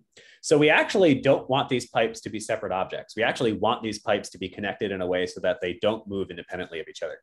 So this is where we may introduce something that's a little bit causes some confusion or some problems, but it's not that bad. This is what we call a parent-child relationship in the hierarchy. So what I'd like you to do is in the top left of the hierarchy again, I want you to hit a plus, and I want you to hit create empty. And I want you to call this pipe parent or pipe pair maybe. Let's do pipe parent because it makes more sense for the exercise. So hit plus, hit create empty, and name this thing the pipe parent. Now, because it's an empty object, its only component right now is the transform. And it doesn't have any physical representation in the world. But if you click over to the move tool, you can still see that it is actually there and it actually has position and scale and rotation. So what I want you to do is place this pipe parent directly in the middle, in the center of these two pipes. And now we're going to do the hierarchy inheritance, the hierarchy parenting. So what we're going to do is we're going to grab the pipe, both of the pipes, and drag them one at a time or together on top of the pipe parent. You'll see it sort of highlight with a gray. And then when you let go, the pipe will be indented. That's how you know you did it right. And do that for both of the pipes so that both of them are indented under the pipe parent.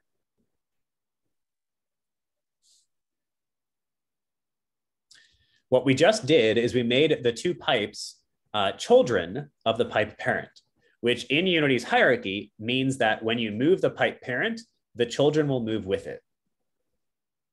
You can see they're now connected. Okay, so here's where I would like you guys to pay attention again for 5 seconds, because this is another very, very common Unity gotcha. When manipulating objects that are children of a parent, there are two places that their positions are stored. There are two places that their positions are stored. So the pipe parent has its own global position, right? You can see it changing up here as I move the pipe parent. But each of the children also has their own local position. If I click on just one of the children and I move it over here, and then I come back to the pipe parent and I move them again, I have now permanently altered that child, that pipe's local position. The reason that is important is because you will accidentally move the children when you meant to move the parent all the freaking time. So do your best to remember to only move the parent if you're trying to move the pair together. All right. Okay, does everybody have a combined pair of pipes? Sounds sort of silly. Great. Okay, so we could write at least one more script before we cheat and just use the ones that I have for you. Let's open up, or at least I'm going to open. Where's my scripts? Here we go. So this is a little bit, yeah, you know, we can do this. We'll try to get it done by the end of class. If we fail, we can always just use the one that I have for you. So we have kind of an interesting way of running these classes. With these classes, I'm always trying to figure out a way for like building a functional game, a game that works, but that is not too complicated for somebody who's never touched this stuff before.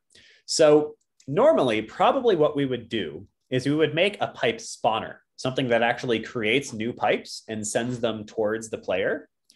Instead, what we did is we made a simplified version of that. Each of these pipes is going to exist forever. And what's going to happen is the pipe is going to travel from the right-hand side over to the left.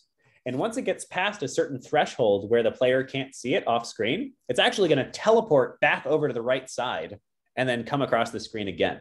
So we never need to worry about creating new pipes, and our pipes are just going to get recycled over and over and over again. It's a simplified way of doing things. And frankly, for this game is actually not that bad of a solution.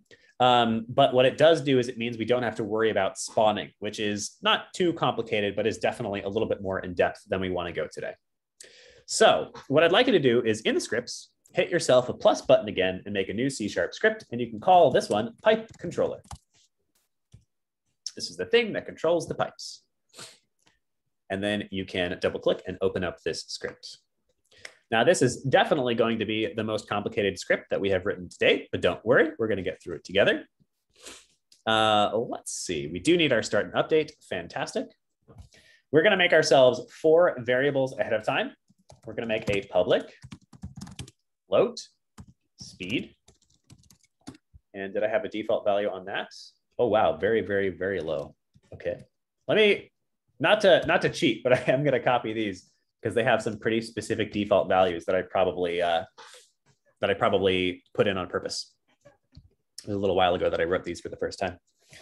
So we're going to add a public float speed with a speed of negative 0.025. And we'll play with that a little bit later so you can see why I came to that number. And then we have a public float x bound at a negative 20 and a public float x restart at a positive 20. And a public float y variation. Now, these are, as we write these, it'll become a little bit more obvious what they each actually do. So for now, just copy them down, even if you're not quite sure what they mean. Okay, then we have one more private variable. We have this y start here, which is just the position that this thing actually begins at, but make this one private. And this is a great moment, Allison, to show why we make some things private and public. When we finish the class, remind me and we can talk about it. Let me finish this script. All right. So in our start method, we're going to do a couple of things. Basically, when this thing actually resets to the other side of the screen, it needs to remember where it was when it first started the game, which is what our YStart is for. So the very first thing is we're going to set our YStart function equal to the Y position that we began at, our YStart variable, I should say. So we're gonna, the very first thing we're gonna do, remember that start happens when this object exists for the first time, basically when the game starts. We're gonna say YStart equals transform dot position dot Y. Remember that this is us communicating with the actual transform component. So this is us literally saying, hey, transform. Look at that real quick. Hooray. Hey, transform, this transform dot position dot Y. So that's the dot hierarchy that you're seeing. You're accessing deeper and deeper into the actual script, into the actual object. All right. Then we are going to take ourselves some stuff. Oh, I see. Okay, great. Making sure I understand before I teach you guys how to do it. So we're going to take our actual position here and modify ourselves to move up and down a little bit. Basically, our pipes don't always want to be at this height. If we make a bunch of them and they're all at exactly the same height, let me move that. That's going to be a pretty boring game of Flappy Bird. So the very first thing we're doing is when the game starts and when this object gets reset, which we'll do a little bit later, we're going to change the position of this object just a tiny bit. So we're going to say vector3 new position equals get component transform dot position. That's actually weird. Why am I not just saying not to change it on you guys on the fly, but we should just be able to say that. Perfect. So the first thing we're doing is setting our new position equal to our current position, which will become a little bit more obvious in just a second. We are then going to say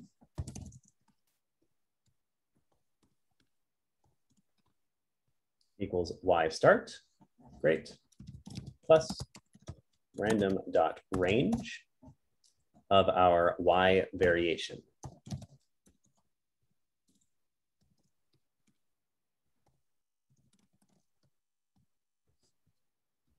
Can I spell that? Oh yeah, great. With a closing semicolon. New position dot Y equals YStart plus random dot range negative Y variation. So essentially what we're doing, if this is my pipe, we are saying, hey, pipe, what is your starting position? Your starting Y. So in this case, our starting Y is the very middle of the screen, right? I'm going to take that starting position and I'm going to modify it by just a little bit, up or down, totally random amount. So that way we're going to have some variation in the heights of our pipes. Once we have that new position, we actually need to use it. So we're going to say, transform dot position equals new position. So this is going to randomize our Y position by just a tiny bit. Now you'll notice that I'm not modifying my X. So the X position is going to wind up completely unaffected by this code, and we're only going to move up or down a little bit along our Y axis.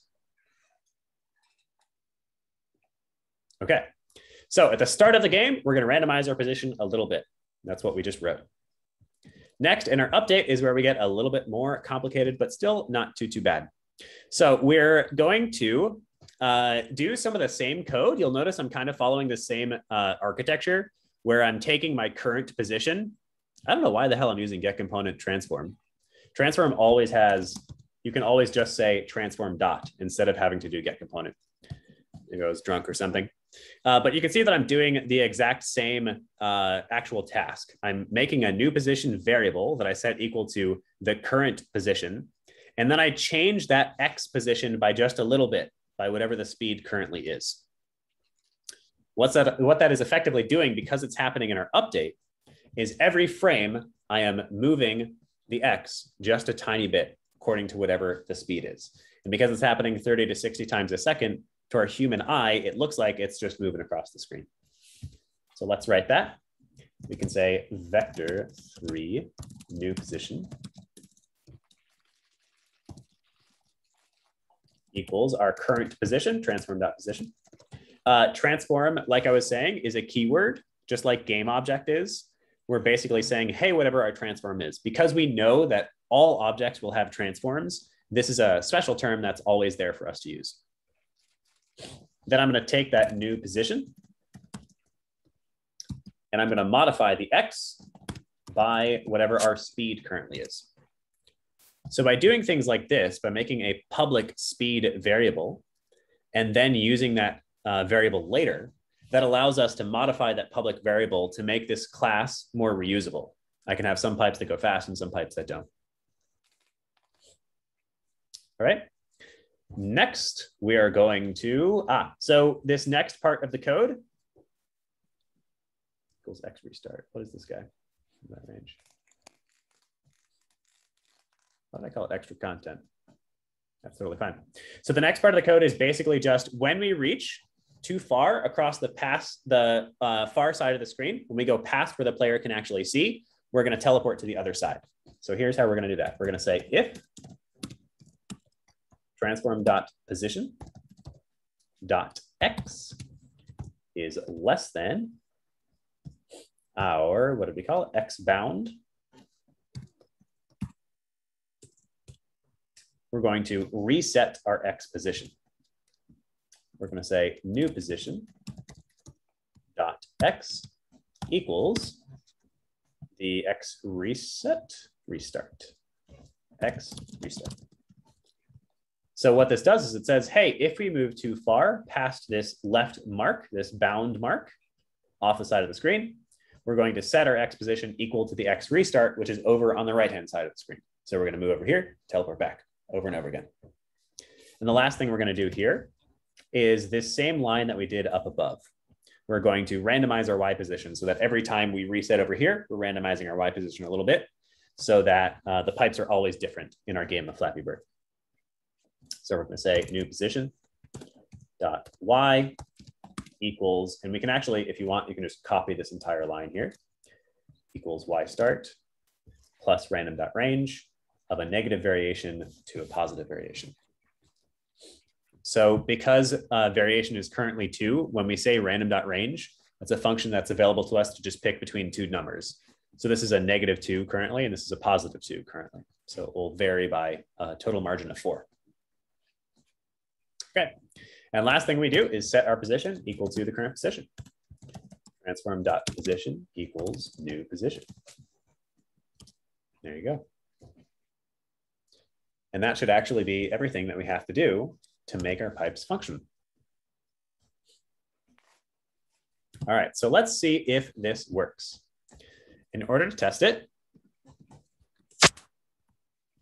I'm going to click on my pipe parent, and I'm going to add component pipe controller. These variables that I set ahead of time are hopefully right. We'll stick them out over here, and we can just hit play and see if the pipe behaves like I've been talking about. So that's good. You can see that it reset its Y. It changed its Y a little bit. It varied its Y. And then if we watch this, we'll see that it's crawling over towards -20, which is that left bound we gave it. And once it gets to -20, it teleports over to a +20. So now we have a pipe that slowly drags itself across the screen. And every time it does so, it randomizes its up and down position just a little bit. So the way that we can make this much more similar to Flappy Bird is, we can see it's much lower now, is we just make a bunch of pipes. So all you got to do is take your pipe parent and duplicate that and move it back a little bit, duplicate it again, move that one back a little bit, duplicate it again, move that one back a little bit. And this is where our solution gets a little bit less elegant, but it's totally functional. Move that one back a little bit, move that one back a little bit. And I don't know how many we need. That probably looks about right. Let's try it. Now we actually have a functional Flappy Bird. And the speed on your pipes, by the way, by changing the speed on your pipes, looks like I might need one or two more. Oh no, look at that. That's like perfect. Amazing. The speed that I set there, the negative 0.025, if you make that a larger negative number, it will move faster towards the left, and you can make your game a little bit harder or easier. You can also make it harder or easier by playing with the distance from pipe to pipe and all kinds of other factors.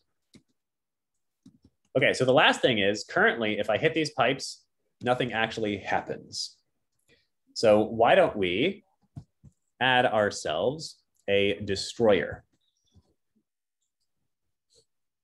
Not talking about the old school Godzilla monster. I am talking instead about a script. So this one is really simple, but it's meant to give you a glimpse into how collisions work in Unity, how you can actually listen for collisions.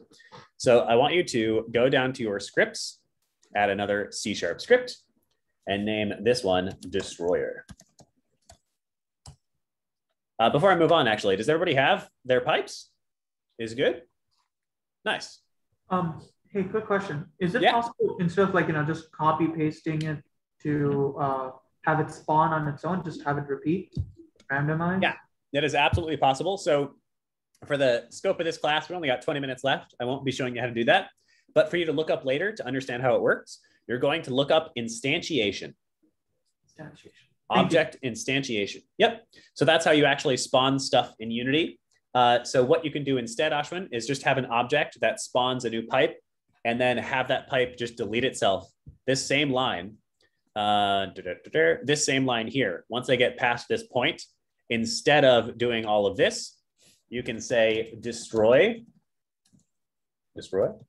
this dot game object, and that will actually just delete the pipe once it gets to that point. Does that make sense? Yeah, and in terms of finding the glossary for like the actual commands, is there like help documentation you follow, or is it inside Unity? Yeah, no, there's plenty of fantastic documentation. Just trying to get to the internet. So if you're ever trying to find information, you can always just search for Unity API, or even just, if I said like instantiation, Unity. Unity has a wide breadth of APIs available to it. So we can see just by searching that, I don't even need to be that complicated about it. We are now at the Unity website with Object API, an API on the instantiate function and how it actually works. Tons of examples and stuff. Yeah. Yeah, so look that up, give it a try. Send me a video if you do it. Okay, so we're now going to write our destroy script. This one will be nice and simple. If I can successfully move your faces, there we go. We can delete the start and update. We don't need them. And instead, we're going to add another built-in Unity function called on collision enter 2D. And make sure, by the way, it is a collision object, right? Great. Make sure, by the way, that you use the 2D term, because if you do on collision enter without the 2D, weird stuff will happen and your code won't work and you'll be upset. So public void on collision enter 2D. So on collision enter, much like start and update, is a function that Unity has built for you that happens or is called at a specific moment. Can anybody guess what specific moment on collision enter is called? When the box colliders touch. Yep, yeah, when the collider is touched. Now, there are actually a couple of different on collisions. So there's on collision enter, there's on collision exit, and there's on collision stay. On collision enter is specifically the first moment that the two objects are touching, just the first moment. And then after that, it doesn't count anymore. So all we're going to do here is we're going to say, did we do? Yeah, okay. That's nice and easy. All we're going to say is actually what I just showed Ashwin there. I'm going to say destroy collision dot game object. So this function has an input called a collision 2D, which is a type of object that just knows everything there is to know about the collision. So it knows who's involved, it knows how much force there was, that kind of thing. And inside of that collision object, there is a game object, which is referencing the object that ran into this pipe, ran into this collider. So by saying destroy collision.gameObject, we will effectively destroy anything that touches us, which in this case will wind up being the bird. So if you, oh, we definitely should have done this earlier. Oh, well. So you're now going to need to add this to every single one of your pipes. And it has to be the pipe, the thing with the collider. It cannot be the pipe parent, but you can select multiple pipes at the same time by holding Command, or I believe it's Control on PC. Somebody can correct me if I'm wrong about that. And then once you have all of your pipes selected, you can hit Add Component and slap your destroyer on there. And now once you hit play, your bird can jump, avoid the pipes, but if you touch the pipe, the bird gets destroyed.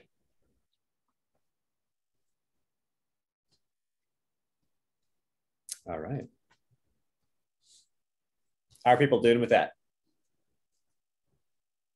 Got a destroyer? Nice. Y'all are wrecking. Okay, well, we have 15 minutes. We might as well slap in the final script, and then we will close down the class. So the final script that I have available for you here is, I'm looking at the wrong folder, is the Scorekeeper. Check out the Scorekeeper. The Scorekeeper is meant to just be an example of UI. We're going to add some very simple UI elements. So in Unity, there is a UI component that you can attach, there are UI objects that you can create to add UI to your game. And just like anything else, you're going to hit that plus button. You're going to go to UI. And then under UI, there are plenty of options. But for now, we're just going to add a text object. So we're going to hit plus in the hierarchy down to UI and go to text.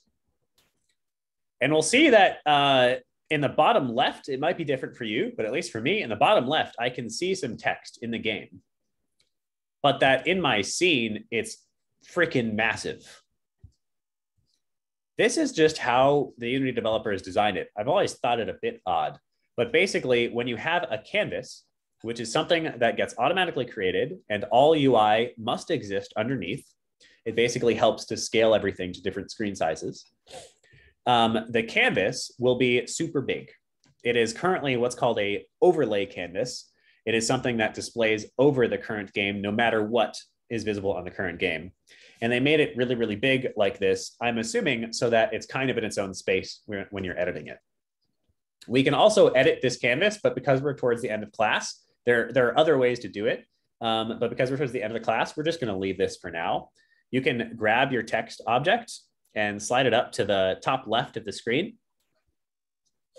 And this is going to display our score in just a moment. So you can type in some default text by in the text, in the inspector, in the text component, in the text box there, typing in some stuff. So I just typed score XXX. Then we're going to write one last script. Did everybody make a text object okay? Great. We're going to write one last script. This one will also be pretty quick. We're going to call this one Scorekeeper. It's the thing that keeps the score. You can double click to open that up. The Scorekeeper will not need, oh, actually it will need both, excuse me. It will need two variables. It will need a public text.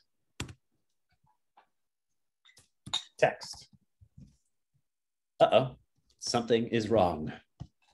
So this is your one example of our using functionality, of importing something. So for whatever reason, probably just to simplify things for new engineers, Unity actually does not by default have the UI functionality available in your code. So if you want to manipulate UI objects, you will have to import a new library. But don't worry, it's very easy. All you're going to do is at the top of this script, you're going to make a new line underneath your third using statement there.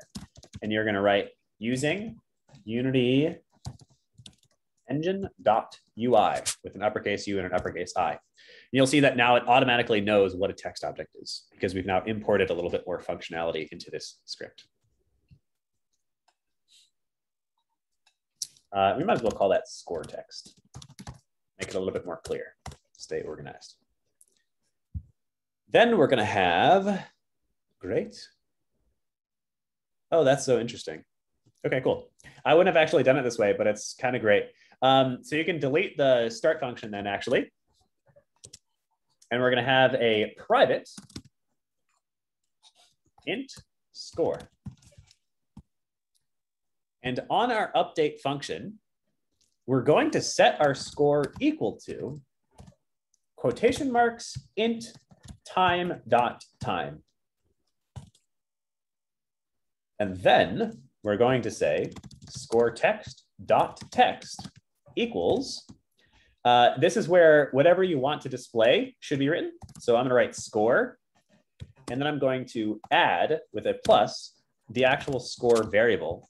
And this will append that variable to the string so that whatever my score is, if it's a 5, if it's a 10, it'll actually wind up being that. And then it will display that for you. So that's the whole script. The reason I thought this was kind of cute, this is a very simple way to do it, but time.time is the real world representation of how many seconds has passed since you first hit play on the game. So what we're doing to mark the score is just showing how many seconds the game has been running. It's kind of fun. And this is what's called a, John, what's that called? Typecast? Yes, a typecast. Thank you. This is what's called a typecast. Basically, time.time is not an integer by default. And so by just putting an int in these parentheses ahead of the variable, we are casting it to an int. We are saying, hey, we want this as an integer. Why is that a member variable? Score. I don't know. If you wanted also, you could put this script where the pipe script is, and every time you move the pipe, you just add 1 to the score. You could totally do that too. You have a counter, because that's like how Flappy Bird does it. Although then, like when you actually touch it, you could put a trigger in the pipe maybe, and then when you pass through. Because if you do it every second, then every pipe is going to do it every second too. Oh, that's true. Yeah. I meant just like every time a new pipe spawns or whatever. Yeah, that's true. That's totally true. This is just sort of our simple example though. So let's add this to our game and then we'll wrap up for the day. So on our text object, I'm going to add, you could put this anywhere, but I'm just going to go ahead and stick it on the text object itself. I'm going to hit add component and I'm going to add that scorekeeper here. And then the scorekeeper is expecting a score text, much like our, what was that before? Our bird, right? Yeah, much like with our my jumper. And we're just going to drag and drop the text itself, the object itself, into that empty box there so that it has a text object. And now when I hit play, calling me out, John. Now when I hit play, as I play, oh God, as I play, that score is going to count up. So we can see the UI actually working. Right now, our game does not pause when you die. So you just can keep getting score forever, but that can be something that you try to explore on your own time. All right. So does anybody have any questions or concerns or comments or whatever about the class today, about Flappy Bird? Hey, so in terms of applying that destroy to the multiple objects, I wasn't able to find the component for destroy once I selected multiple components. Tell me more. I'm not sure. So you actually had to, select multiple, like pipe 1 in all the pipe parents. Yeah. And then you added the component of destroy, but I wasn't able to, for some reason, it was not recognizing it. So that probably means, do you have anything printing in your console right now? Yes.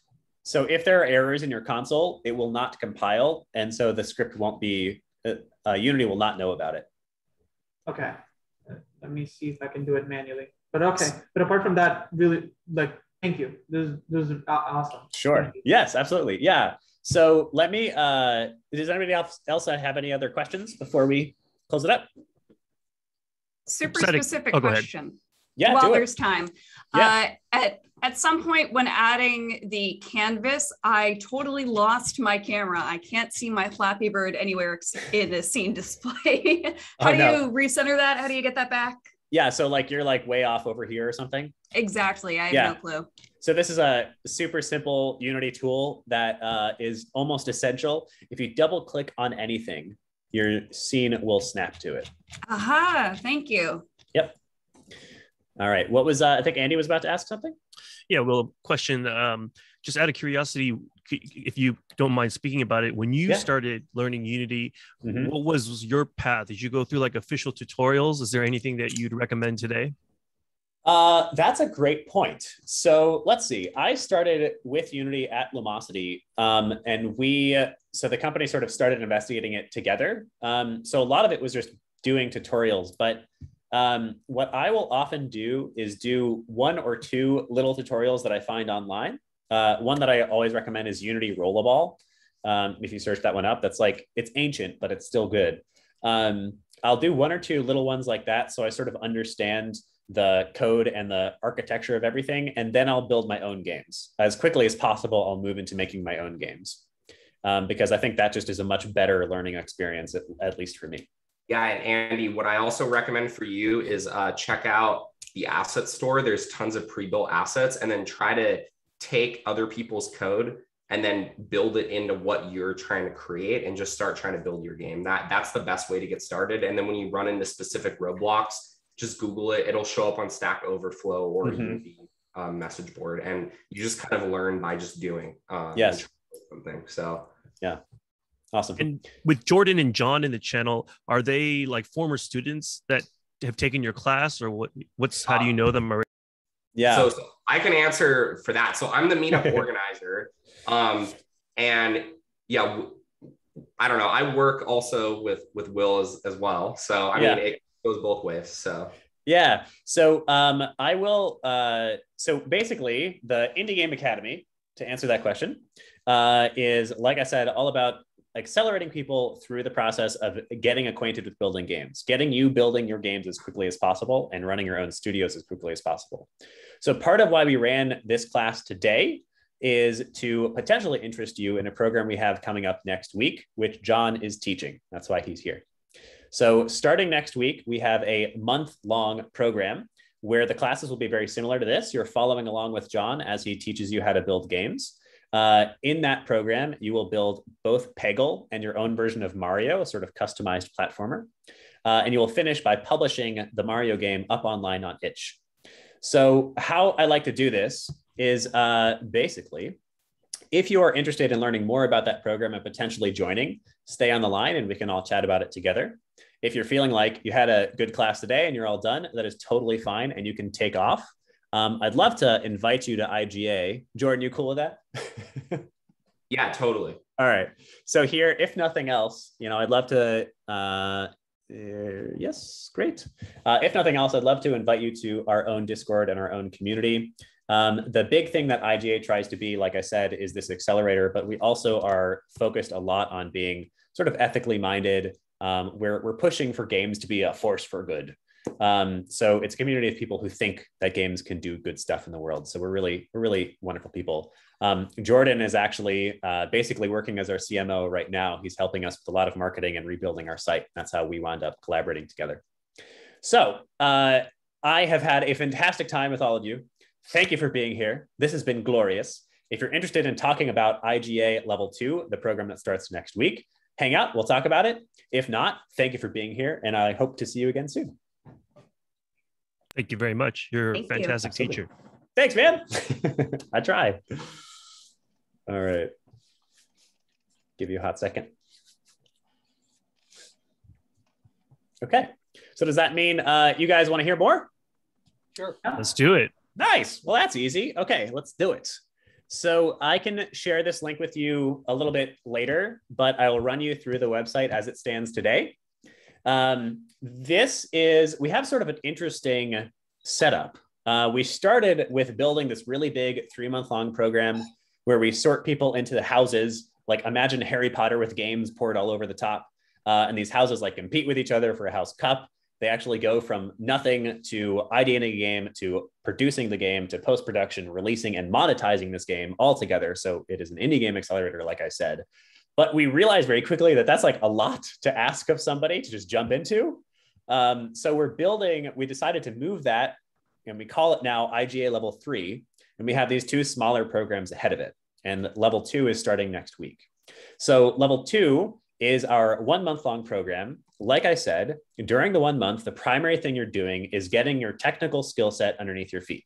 So there will be a lot of coding. There will be a lot of understanding how Unity works. And then there also will be a decent amount of a couple of other sort of interdisciplinary skills. So you'll talk just a little bit about sort of marketing and business. You'll talk just a little bit about game design theory. John loves that stuff, especially. You'll talk a little bit about sort of visual and audio implementation. So it's meant to be the skill set that you need, the technical in particular skill set that you need to build your own games, run your own studios, or maybe just like run your own little game jams, that kind of thing.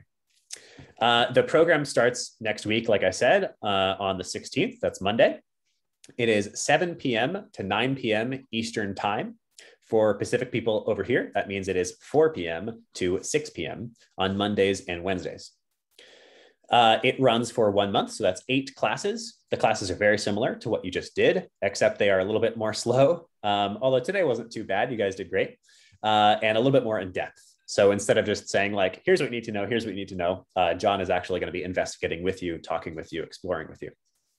As I also said, the 2 games that we'll be building are Peggle and Mario. We have found that Peggle is actually, it's funny that it's this old classic game, but it's actually a perfect game for teaching people to code because it is almost exclusively physics-based. And you guys saw how easy it is to apply physics in Unity. So Peggle is this wonderful place to start where you don't have to do any coding. I mean, you will do some, of course, but you have very little coding to do. And it's more about just getting the game up and built. And then once you're well acquainted with Unity and the IDE, you can move over and make a Mario game a little bit more customized, a little bit more advanced, definitely more coding involved. You will then finish the program by actually taking your Mario game and publishing it up online. So not putting it on the iOS or the Android store, but you will be putting it on itch.io, which will have its own link, which you can send to all your friends and family, and you'll actually have a completed game up that is playable both on your phone and on the website. You'll even put up a donate button, so maybe you'll even make a couple of bucks from your first game. This is John. John, do you want to, I guess since you're here, you want to do like a quick hello? This is a bad picture from a party. Yeah, I'm sorry about that. Hi, so yeah, I'm John. I'm a lead client engineer or a lead game programmer at EA, working on mobile games there. Yeah, I worked with Will for quite a while, a long time ago at Lumosity. He is one of my, to be clear, this dude's my mentor, basically. Not even exaggerating. Yeah, we made a lot of cool stuff. I've been doing games for like 15 years. Started in console programming. Was a game designer for a long time, and then now I'm kind of doing mobile stuff. So I've been using Unity for about 8 years, and I'm excited to just kind of go through everything. As you guys saw, it's a pretty deep platform. You just kind of saw the surface, and we'll go more into some like kind of the physics stuff, obviously for Peggle, like some of the linear algebra, some of the more of the input, the animation, the behavioral stuff that's just kind of fun, and then always keeping in mind the game design repercussions of everything and how to make it kind of fun. So yeah, we'll be doing those 2 projects over the course of a month, and it'll be kind of intense, but I think it'll be really fun. Yeah, if you enjoyed tonight, this is about the pace. This may even be a little bit faster than it winds up moving. But don't go in not expecting it to move, because it totally will. And then the last thing is just like, as I said a couple of times now, I have many speeches. My students sometimes make fun of me. I have many speeches that I give about games. I love games. I love games, and I love gamification, especially the application of games to non-game systems. I always talk about games being the study of human motivation. Like, yes, we're making something that's fun, but ultimately we're convincing you to do something. We happen to be mostly convincing you to have fun, but that's only one of the many ways we convince people to play games. Like everyone has played a game that absolutely sucks and we hate it, but for some reason we keep playing it. So I love games as this like deep power that many people, don't tap into and don't know is there. And it's also just a beautiful art form. So it's a community of people who are all about building wonderful games that maybe can make impact and definitely are focusing on trying to make money. So the program itself is $1,200 if you split it into installments. And then because it helps us out, it makes our lives easier. If you're willing to do a one-time payment, we drop that to $1,000. And then the last thing I'll say about that is we are always on the lookout. Culture building is integrally important to me. So we're always on the lookout for good students, people who are excited to be there, excited to learn, who help build our community into the kind of place we want to actually hang out. And when we find those students, we are totally willing to talk about a price that actually works for you if you don't have $1,000 kicking around. So just ask us about scholarships if this is exciting to you, but you don't think you can afford it. So I guess here's what I'll do. If you are interested in potentially joining, the next step would be for you to hop on a call with me. So here is my Calendly. If you open that up, you can schedule a 30-minute call with me.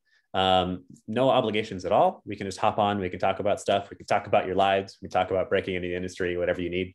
But we can definitely also talk about IGA. And that'll be that. Does anybody have any questions about IGA level 2? I have a question about IGA level 3, if I may. I kind of get what you were explaining earlier, that this is an accelerated version of what you normally offer. This is 1 month, 2 games. Yeah. Is there any roadmap at the moment for someone interested in the full thing, if we wanted to do the whole program? Absolutely. So when you say whole program, do you mean level 3 or do you mean doing both level 2 and level 3? Oh, I didn't. I guess level 3 then. Yeah. In that case. So yeah. So just this is something that maybe we need to workshop a little bit so it's more clear. But level 2 is meant to be technical foundations. It is you learning the Unity engine, the Unity code structure, and C#, as well as sort of everything you need to be able to build your own games, right? Level 3 is the indie game accelerator. It's actually you joining a team and building out a game. Those are definitely, we can talk about that. If you want to schedule a call, we can definitely chat about level 3, but that is off in October. So it's a little ways away. That's the next one that we're going to be running. I have a quick question for John. John, are you currently using Unity in your day job? And I noticed just you have a very impressive background that you've worked at a bunch of game companies. If you could just speak very briefly on just your personal opinion on Unity versus your past experience of probably proprietary engines, I imagine, in your career. Yeah, for sure. Definitely use Unity now. We're making a game called Table and Taste, which is kind of a lifestyle game about food. And it's like realistic 3D food. So we're kind of pushing Unity to the max that it will work on mobile in order to get food and environments looking beautiful. Unity is a godsend. The cool thing about it is it's really good for prototyping small scale stuff, but then also really translates well. You start using different aspects of it to do really high end stuff. You can film, or you can make 3D movies in it that are almost Pixar quality. The amount they've invested into it. So Unity is by far, I would say, the best general purpose engine. I've used a lot of proprietary ones. We had to kind of make our own back in the day, and you'd have to reinvent every single wheel, make a new fucking physics system or new rendering. But it's all triangles at the end of the day. So like they've really done a good job of encapsulating it all into like something that works on all platforms. And C# is the greatest programming language. Man, you got some strong opinions. Absolutely. I've worked in many of them, and it's really cool that it supports it right out the box. If you're going to learn anything, it's super deep and super sharp. You can cut yourself, but like you can stick with it. And unlike something like Unreal, which has a lot of proprietary kind of scripting or proprietary tools, Unity, I'd say, is the best all-purpose game engine that people on console and mobile use. So if you are interested in getting into the industry, it's by far the best one, I would say, to start with. Yeah. And Andy, I just want to add, also, I taught a marketing class on the level 3 class about using Unity, and the reason you want to use it is like as an indie, you really don't have time to worry about, using your own engine. Like you really need to make something as quickly as possible and get it out, because you should be spending 50% of your time marketing and the other maybe 50% of your time developing. Mm-hmm. And if you spend all your time worrying about how you coded something, you're never going to ship something and you're never going to make any money. And kind of like that, what they were saying earlier, like sometimes it can take making 10 games until you make your hit. I made over 15 games before I had my game Meme Run that blew up on the Wii U. So it's all about just making stuff and getting the market as quickly as possible. And I think that that's what's great about, learning game devs through this course is like, they teach you how to make something quickly and you make your first app, and then you can start working on what you want to build and try to release it and try to make your money. So yeah, I totally agree with that. I just want to say the documentation online that Will kind of hinted at is probably the best out there. And also that just the way everything's integrated into one editor, you probably take it for granted, but like it's the first engine that kind of really did that and made it graphical and easy to jump to the code and debug, and it's only gotten better. So it is the best overall, a beautiful tool set that's all presented to you in one nice little package. A lot of most other things don't work that way. So it's just really nice to learn on. 100%. And just on following up on a question on that, Jordan, for the games that you worked on, did you start with mainly 2D games or did you start off with 3D games? And where do you typically get your assets? Because I think that's the part where I'm going to struggle is making them. I'm trying to learn Blender, but it's just, the detail that you get online is just next level. Yeah, well, so I only made 2D games because I think when you start getting into 3D, you start dealing with tons of issues with shaders, with graphics card supports, especially when you're, releasing on multiple platforms. There's tons of performance issues with 3D games. So, and like you said, creating the assets, that's a huge challenge, right? If you're not an experienced artist that knows how to create low poly assets, you're going to be spending so much time doing that. So what I did is I just hired an artist, paid a couple grand, got really high quality 2D sprites, made some great 2D games. Programmatically, it's way easier to code 2D games. And most people want to play 2D games anyway. Like in the casual market, most people like 2D games. So I found that to be the most successful, and that's how I went. And I had success with it. So yeah. Yeah, I think obviously a couple of grand to drop on something can be challenging, but it can make a huge difference. And even if you aren't willing to do that, the Unity Asset Store is there and has a pretty impressive number of assets. And there are plenty of other free resources to at least get you started on those first 10 games. Like Kenny, if you guys know that one, KENNEY.NL, I didn't remember that, has a wonderful, tremendous collection of totally free assets that are commercially available to use. Yeah, all my little indie projects, I don't make any of the assets myself. I just go to the Unity Asset Store, and I posted the link down there. You all should just check it out and check out how cheap a lot of that stuff is, and it's a godsend. Yeah. Any other questions about anything from today? Yeah, so I'm kind of curious. Sorry. So yeah, I guess the reason why I joined this is, I guess for two reasons, right? So obviously I want to learn Unity. I'm just kind of curious. I guess question one is, do you guys plan on teaching any courses that are kind of more specific genres, first person 3D game type of games versus platformers and such? Do you guys, because my ultimate goal, I don't know if you guys have, I'm sure you guys being in the game industry and all, know of the game Phasmophobia. That's, to me, I want to build something kind of like that. I love horror games, but on the side as well, I've been working on an indie game with two other guys, an artist in sound music design, and we were building. So when I had joined them, they kind of had something working, but it was all in Game Maker Studio. And when I started learning the basics of Unity, I saw how powerful Unity is, and so that's why I started the migration of our entire few years of worth of work, which is still, it really wasn't that much because it was kind of like an on and off kind of thing. And so yeah, I'm just kind of curious if you guys are going to be teaching certain courses.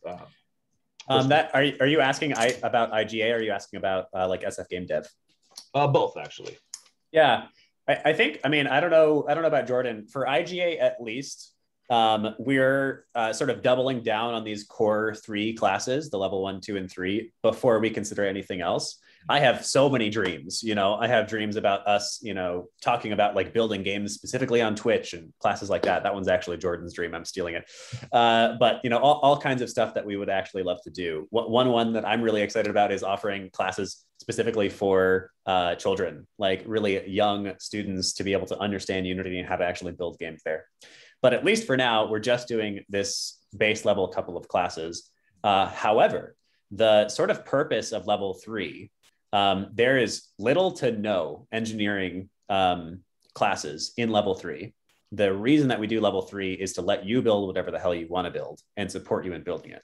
So if you were like, I want to build Phantasmaphobia, we'd be like, hell yeah, let's do it. That's how we do level 3.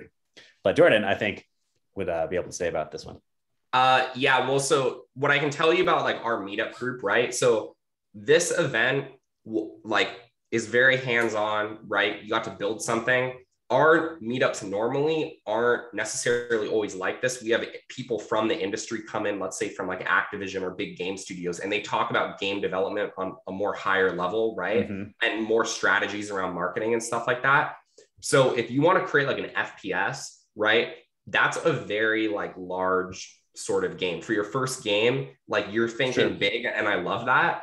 But like what I always say is like, if you don't have experience with Unity, like you should always really try to think like more narrow and try to think of something that would maybe be easier to release or bring to market first, and get like, experience with like the marketing component and like what you're trying to build, or see if there's assets already available for you to create that. Because for you to be one person and want to create an FPS or some sort of real-time multiplayer game, or even a single player experience, like that is very programmatically complicated, and it's not really something necessarily that you can do even alone. And I don't even necessarily think that that would be something that you could do in IGA with a group of people, just because of the infrastructure costs and like other things that are attributed to that. Now, there are people in our group that have created first-person shooters, and they've actually demoed them at our meetups before. So if you attend more of our meetups,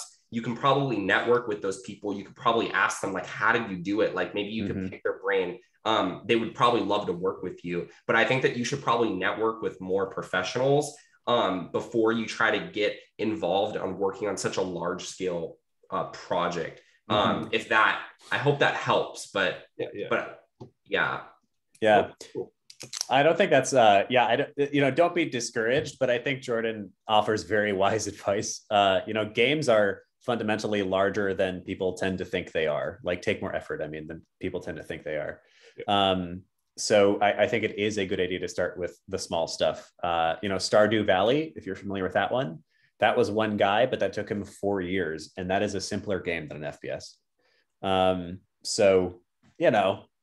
Choose your battles. If you want to build an FPS, then commit to 4 years, right? And that's fine, but you just got to be like, you got to take that at face value and say, yeah, it's going to be. Like, were you thinking like a multiplayer FPS, or were you thinking like single player? I haven't even thought that far, but Phasmophobia is pretty much like the ideal game I would like to create one day. That's good. Is that multiplayer, or? It is multiplayer. Yeah, multiplayer online. Just ghosts and stuff like that.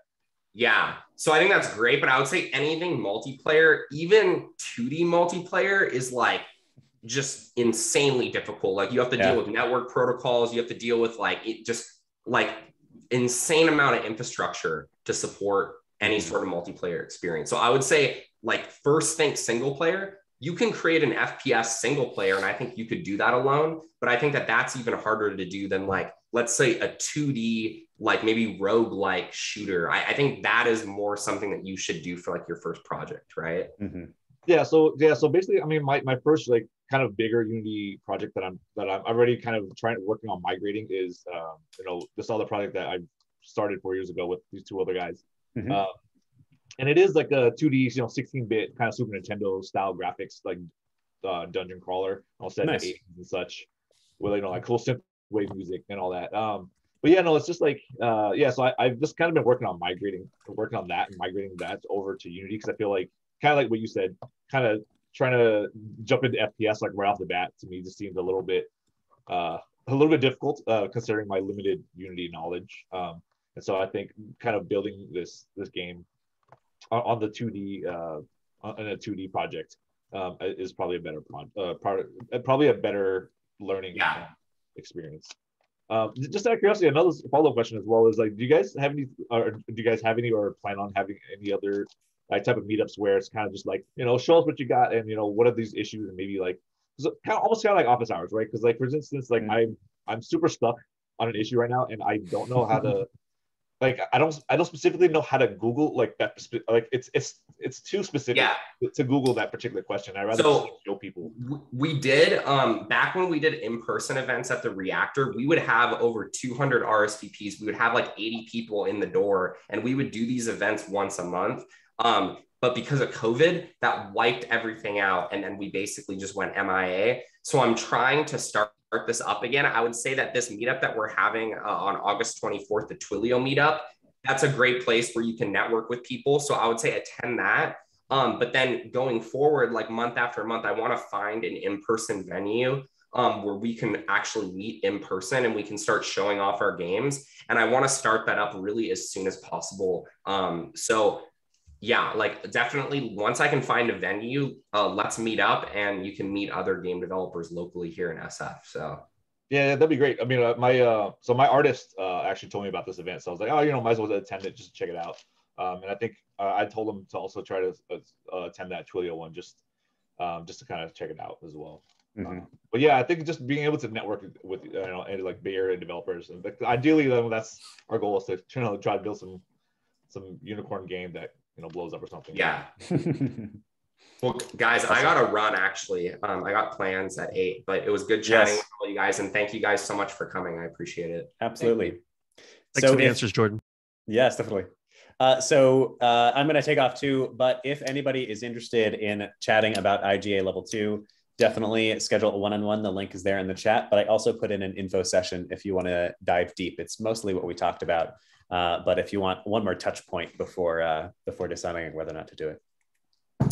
And otherwise, y'all, it's been really good. I hope you join the program and I get to see you again, because I had a good time. Thanks for doing it. Thank you so much. It was Absolutely. great. Bye, guys. Take care. Later. Adios.